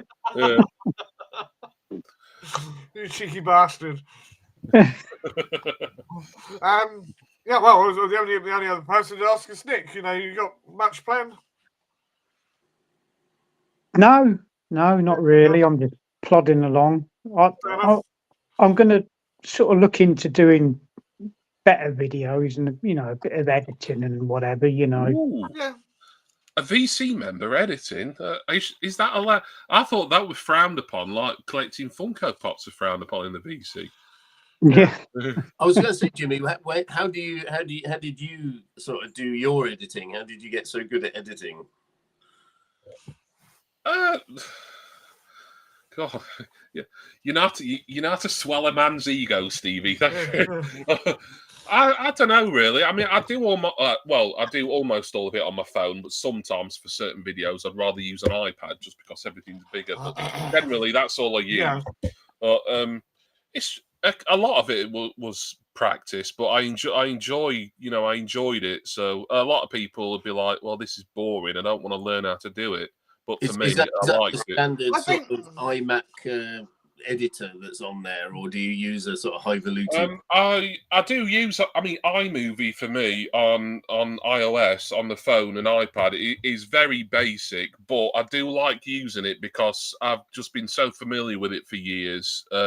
I just use it for like what I call my first edit, where I'm just sort of like taking out me making mistakes and stuttering and crap like that.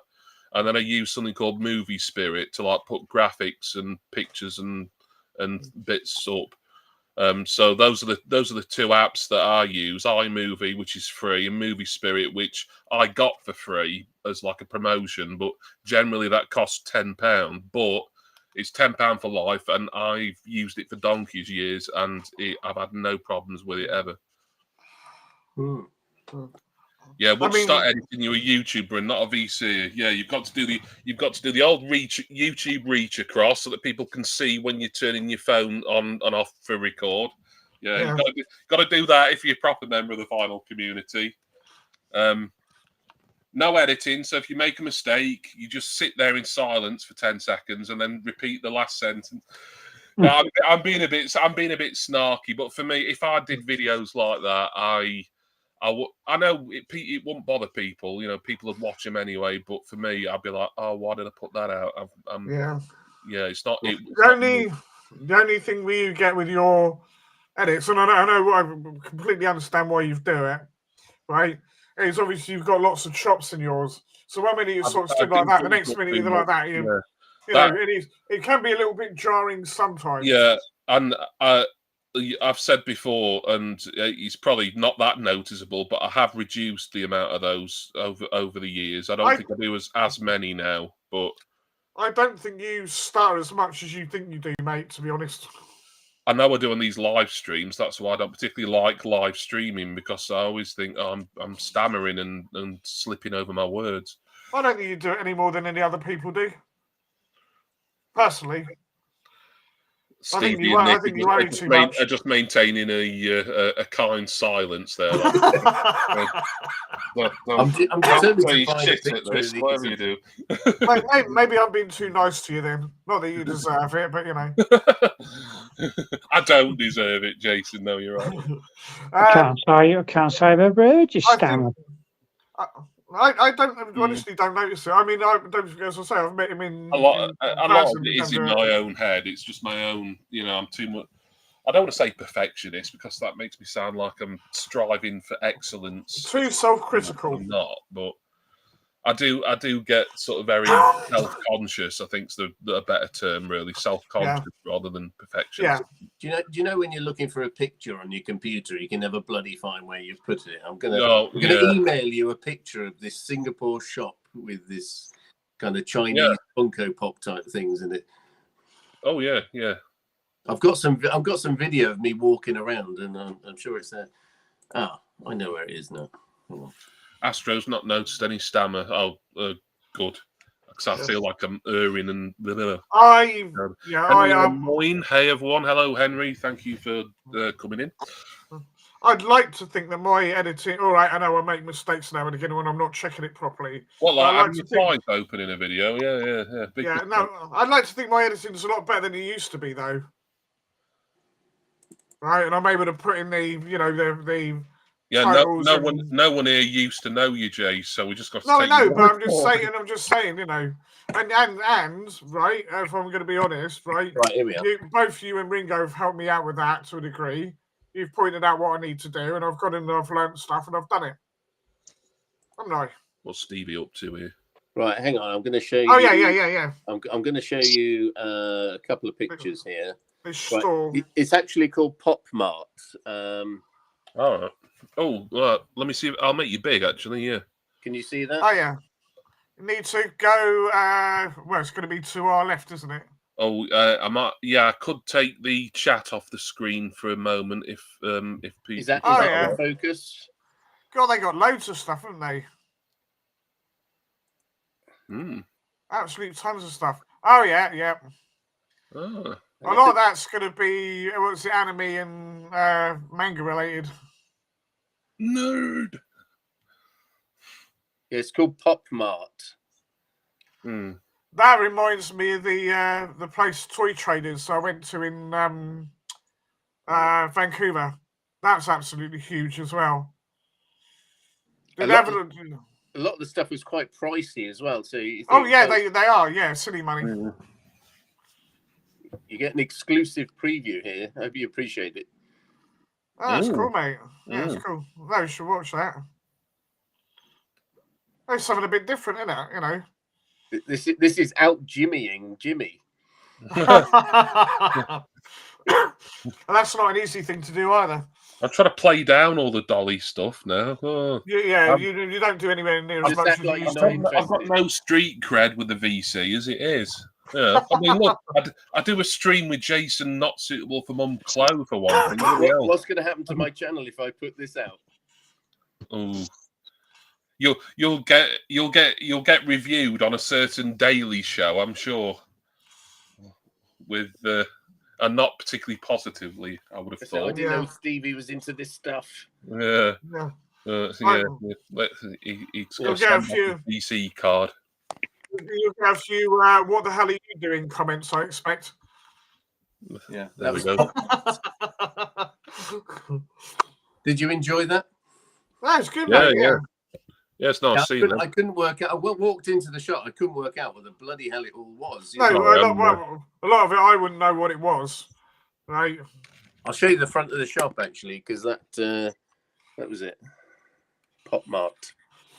You see that? It's certainly a place I'd probably go into at least once and have a look. You know. Yeah, Space Molly. What does it mean? You know. I have no idea. Yeah. The truth teller's asking Henry to stop sending unsolicited pics to women. There's been all sorts is going on in the chat, and I've not got a bloody clue.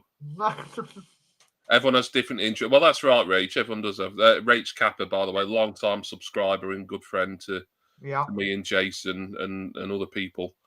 Not the Rachel who you may be more familiar with in the VC. Although she did pop into into the Sodcast quite cool. That was months ago now, but yeah, not seen you for a while actually, Rach. I've got some of the action figures and that from the Alien films. It's upstairs in the loft and that with a load of Alien sort of, I suppose you'd call it memorabilia. Yeah. It's probably worth a fortune. Sorry? It's probably worth a fortune, Nick. You know? Yeah, is that the original 80s line? Don't ask me. Because I know they did, I think, reaction figures as well, wasn't they? They reproduced a lot of stuff. Yeah, a lot of it's carded. I've got stuff off of the cards and books, bubblegum cards, and well, it depends. You know, depends what you want to do with it. If you either want to keep it or sell it, you know. Well, it's just sitting in the loft doing bugger all. Yeah, it might be worth something. I've got some Star Wars bits and bobs. I've got I've got the Empire. Don't get him started on Star Wars, please. I've got the... I'm not saying anything. No, only because I've just said that. I've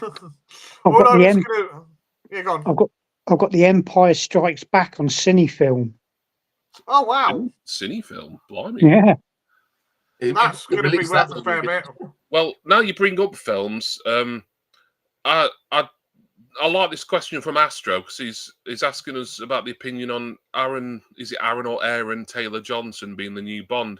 Has that been confirmed, Astro? Or because I'd seen all the rumors and like everyone's saying he's got the gig, but wasn't he in that Beatles? Yeah, Nowhere Man or Nowhere. Yeah, that was very good. But he the director was that his wife, wasn't he? There was a bit of an age gap, and she became his wife. She became his. Yeah, she's like 20 years older than him. Also, she's not fine. Look, I've got a lot of time for the older lady, the more mature woman. We're back onto your some of my most fondly remembered female companions have been older than me. In fact, pretty much most of them, to be honest. but no, so she's a good for her age, which I'm not quite sure what it is, but if she's 20 years older than him, she's going to be probably pushing 60. I would have thought, maybe 50. Jimmy, never say to a woman for your age. But none of them are here now. Or if you are any of my exes, thank you. Do give us a wave do give us a comment. Vinyl, was it Vinyl Richie was asking about Toby jugs or something like that.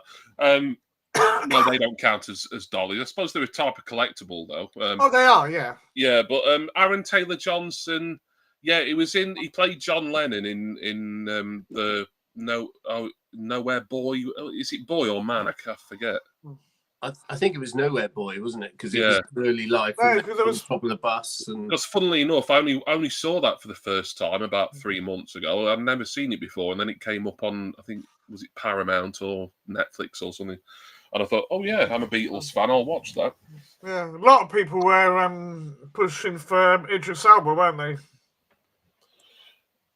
Yeah, but he'd been rumoured for it for years now. And I think the longer time went on, I think the less chance he had of getting it, because Idris Elba is not really a spring chicken, and I think they need someone who's a relative youngster. I mean, Aaron Taylor Johnson's mid-30s, whereas Idris Elba, he's well into his 50s now, isn't he? Yeah. So I like Idris Elba. Love Luther. Luther's a fantastic series. That's a big recommendation from me. I've also seen him in certain other things, and I always think he's a great actor. I'd have liked to have seen him be Bond, but I think he should have really been Bond. Maybe if Daniel Craig had left a couple of films earlier, rather than when he did. But Aaron Taylor Johnson, I don't think I've seen him enough to know. Some people reckon he looks too nerdy to be Bond. I've seen that comment. I don't know. But then you get other characters who's known for playing nerdy guys, and then they go off and do quite a serious role. He was in that Kick-Ass thing. Yeah, I knew he was in something else. I hadn't seen that, but I know he's been in some fairly high profile stuff. I think because Daniel Craig, when he was announced, there was a lot of people saying, "Oh, he's going to be rubbish. He didn't look right, or whatever." Yeah. Like he's my favourite Bond, Daniel Craig. I think he was magnificent. I think he's really good. I like the bit he did with Her Majesty the Queen. Yes. I thought that was excellent. Remember that? Yeah, that was and fair play to her for doing it as well. Yeah. God bless her. I wish she really had jumped out of the plane. That would have been hilarious. Fair play to the old girl, Rachel, the actor who played the Duke from Bridgerton, was rumoured for Bond as well. I've not seen Bridgerton. It doesn't look like anything I'd be into. It kind of looks like a sort of spin-off from Downton Abbey or something to me. I can't say. I'm rather upset and shocked that he didn't ask me. Well, yeah, you'd be all right. Well, they did say they wanted someone a bit younger, Nick. Yeah. Overlooked. Yeah, overlooked again. Yeah. There's nowhere in the book does Bond sort of dance to ska music. I don't think, Yeah. But actually, they could have a ska intro to a Bond film. I don't know. There's a little bit of like proper classic ska in Doctor No, weren't there? Yeah. I suppose so. Yeah. Also, coming up the end of the month, there's a new drama type series coming on the BBC called This Town, which is set basically. Have you seen the adverts for it? I saw a trailer for it. Yeah. My daughter was an extra in that. Oh, blimey! Yeah. I was in Casualty once. Oh, good God! Yeah, I've been there before as well. But my big scene was cut because I was like an extra for a day, and I worked out as an extra, if you can get yourself near the action, then you'll be on the TV. So there was a scene. It was like supposed to be a riot scene, and people were throwing like rubber bricks at each other, and somebody gets this rubber brick on the. So when the motorbike arrives and the ambulance arrives, I was right there behind them, making sure I was right in the way, and then they cut the scene. So, oh dear. Yeah, that was my big acting debut. I was in The Damned United quite prominently. Yeah.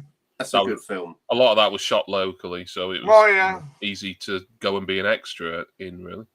And Jimmy, before you say anything, yes, I know keep singing his praises, but my nephew's been doing quite stuff with his photography. Well, I wasn't going to say anything about your nephew. No. Yeah, no, he's second unit photography on the Gentleman Netflix show. Wow. Yeah, excellent. And he did one season of House of Dragons as well. Is it House of Dragons? Yeah, the Game of Thrones thing. Yeah, I can never remember what it's called. Yeah, something like that. House of something like that. Yeah. Right, I haven't bothered with anything Game of Thrones related ever since that atrocious final season that they did. Absolute garbage. That. If you do any your own darkroom printing or developing, I've got. I can sell you. I've got a few enlarger lenses to sell if anybody's interested. Well, I don't. Jonathan Ring, he's well into photography, and I think he's into sort of more vintage photography. I don't know if he's still. Is it? Bit of photography, Hey, does she like a bit of photography? Photos, you know what I mean? Sandy. I've got enlargers, darkroom equipment. I've got loads of enlarger lenses, some really good stuff. I know my stuff. Yeah, Jason needs an enlarger just for here. Where's that? Because he's only about 4 foot. Not quite that bad, but yeah. Martin, the Nowhere Boy film had the angle of Lennon fancying his mum. Well, I've read the Mark Lewison first part of his massive Beatles trilogy, and he touches upon that himself a little bit. John Lennon did seem to have some rather Oedipal feelings for Julia. She was meant to be quite a looker in a day, Julia. And I don't think her name ever was Julia Lennon. It was Oh, yeah. Oh, where's Norman Maslow when you need him? Yeah. No, I was going to say Deacon, but that's not right because that's some actress. But yeah, the woman who played her in the film, what's her name? Anne-Marie Duff. I don't know how accurate she, looks wise that was. She was probably well cast, I suppose. I don't really know. It's a good film, that Nowhere Boy. I enjoyed it. I enjoyed it. I liked it. Yeah. I mean, there's. Did anyone else hear about that? That Beatles series that's meant to be coming out. God! All right, what's that then? No, it's a film. It's got to be 4 films apparently. And, all right, okay. Yeah, and I think it might be Peter Jackson thing, and it's got to be it's made with the cooperation of Paul, Ringo, and the estates of John and George. So it's it's going to be like 4 biopics, I think. So is it? Are they going to do it as each one carries on from the last one, or is it going to be the story from 4 different points of view? I think it's meant to be like continuing, but maybe each one might have more of one of the certain beat. I don't know. Yeah, just where they sold 4, you see. It's in development. Yeah. You've heard about that, have you, Elliot? But I think they said 4 films. 4 makes sense just because like you associate the number 4 with them. But yeah. Did you know John Lennon's Aunt Mimi? Because I know Dorset, I don't know how well you know Dorset. Poole Harbour is a ferry across to Studland, across Poole Harbour. And Aunt Mimi, John Lennon's Aunt Mimi, used to live just round the corner there. So there's a bit of I've got a bit of a story there, but I want to save it for another time when I do a competition. That's fun. Yeah, one from each perspective. One from each perspective of the same. So, John. That's what I thought. Yeah. Charge me phone. Yeah. I'm not really a fan of the Beatles, to be honest. No. I recognise their place as the biggest band in music history. Mm. Let's be honest. Mm. But it just seems to me, how much more can they bloody rinse out? You know. Yeah. That is true. Jimmy, to change the subject slightly. Mm. Sorry. I meant to ask you, what did you think of Steel Wheels by the Stones? I enjoyed it. I thought it was better than most of their 80s output. I think, yeah. But what's that? I was trying to say, mate. Sorry. It looks like Love Me Do, is it? All right, yeah. That's where it's Texas backwards. Yeah, I don't know if I can. Always have a Beatles record in reach. Yeah. It's a big Beatles fan. I wish I still had my copy of I Want to Hold Your Hand, because I had that years ago and it went missing. I don't know what happened to it. No, the Steel Wheels. Yeah, it was. I think from the 80s, it was probably, I don't know. It's either between that or maybe Tattoo You as to the best one from that era. But the ones I've listened to late, the one I particularly thought was excellent, and no one really seems to talk about it, is I thought It's Only Rock and Roll was fantastic. I think that's a really, really strong Stones album from what year will that be? About 74, 75, is it? Maybe Stevie and Nick will probably know better than me. I do like Stones. I've got a few of their albums and singles, but I'm not up on the dates. Have you heard Goat's Head Soup? Yes, and that were the other one that I really liked from that one quite surprised me, actually. Yeah, it did me as well. It's not a bad album. That and It's Only Rock and Roll, I think two fantastic albums. I think It's Only Rock and Roll is slightly better for me, whereas probably most people would prefer Goat's Head Soup, and I can understand it because that's a great album. But no, It's Only Rock and Roll, I think, goes under the radar for a lot of people because people talk about the Stones in the 70s and automatically they're going to say something like Sticky Fingers or Exile on Main Street, really. Whereas for me, It's Only Rock and Roll and Goat's Head Soup are their two best albums, at least from that era, if not all together. So there's still, I mean, I've been collecting Stones now for quite a while, and I've still got a few gaps to fill in for the studio albums. To be honest with you, I mainly know the singles. I've got was it 40 Licks on CD, which is quite a good set. I've never really listened, apart from that Steel Wheels, I've never really listened to the albums that much. I bought a copy of Aftermath for £3.50. Yeah. But I've got two copies I bought for £3.50, but they're scratched to buggery. I just bought them for the sake of it. So I can send you one of those, Jimmy, if it helps your collection. Nah, I've got Aftermath is one of those in that £309 box set that my mum won't let me forget. Like 3 months on. Well, this is the thing, Jimmy. I mean, I wouldn't buy that, but if you think about it, you're probably actually saving a lot of money and time getting the box set and getting the enjoyment out of all the stuff. I thoroughly enjoyed it because I've not really heard an awful lot of, apart from the obvious singles, I've not really heard a lot of Stones 60s, certainly the album stuff. It was a real voyage of discovery, that box set. Has it got Between the Buttons? That's a good one. Yeah, I like that. I tell you what, though, Satanic Majesty's Request, I really wanted to like that, and I couldn't. I thought it was rubbish, mainly. Though I think there was one track on it that I really liked, which was probably whatever single came off it. I can't remember offhand. And the rest of it, I thought, bloody hell, like, this is crap. But I wanted to look, because, it was meant to be that their response to Sergeant Pepper, weren't it? And I'm like, I wish they hadn't bothered.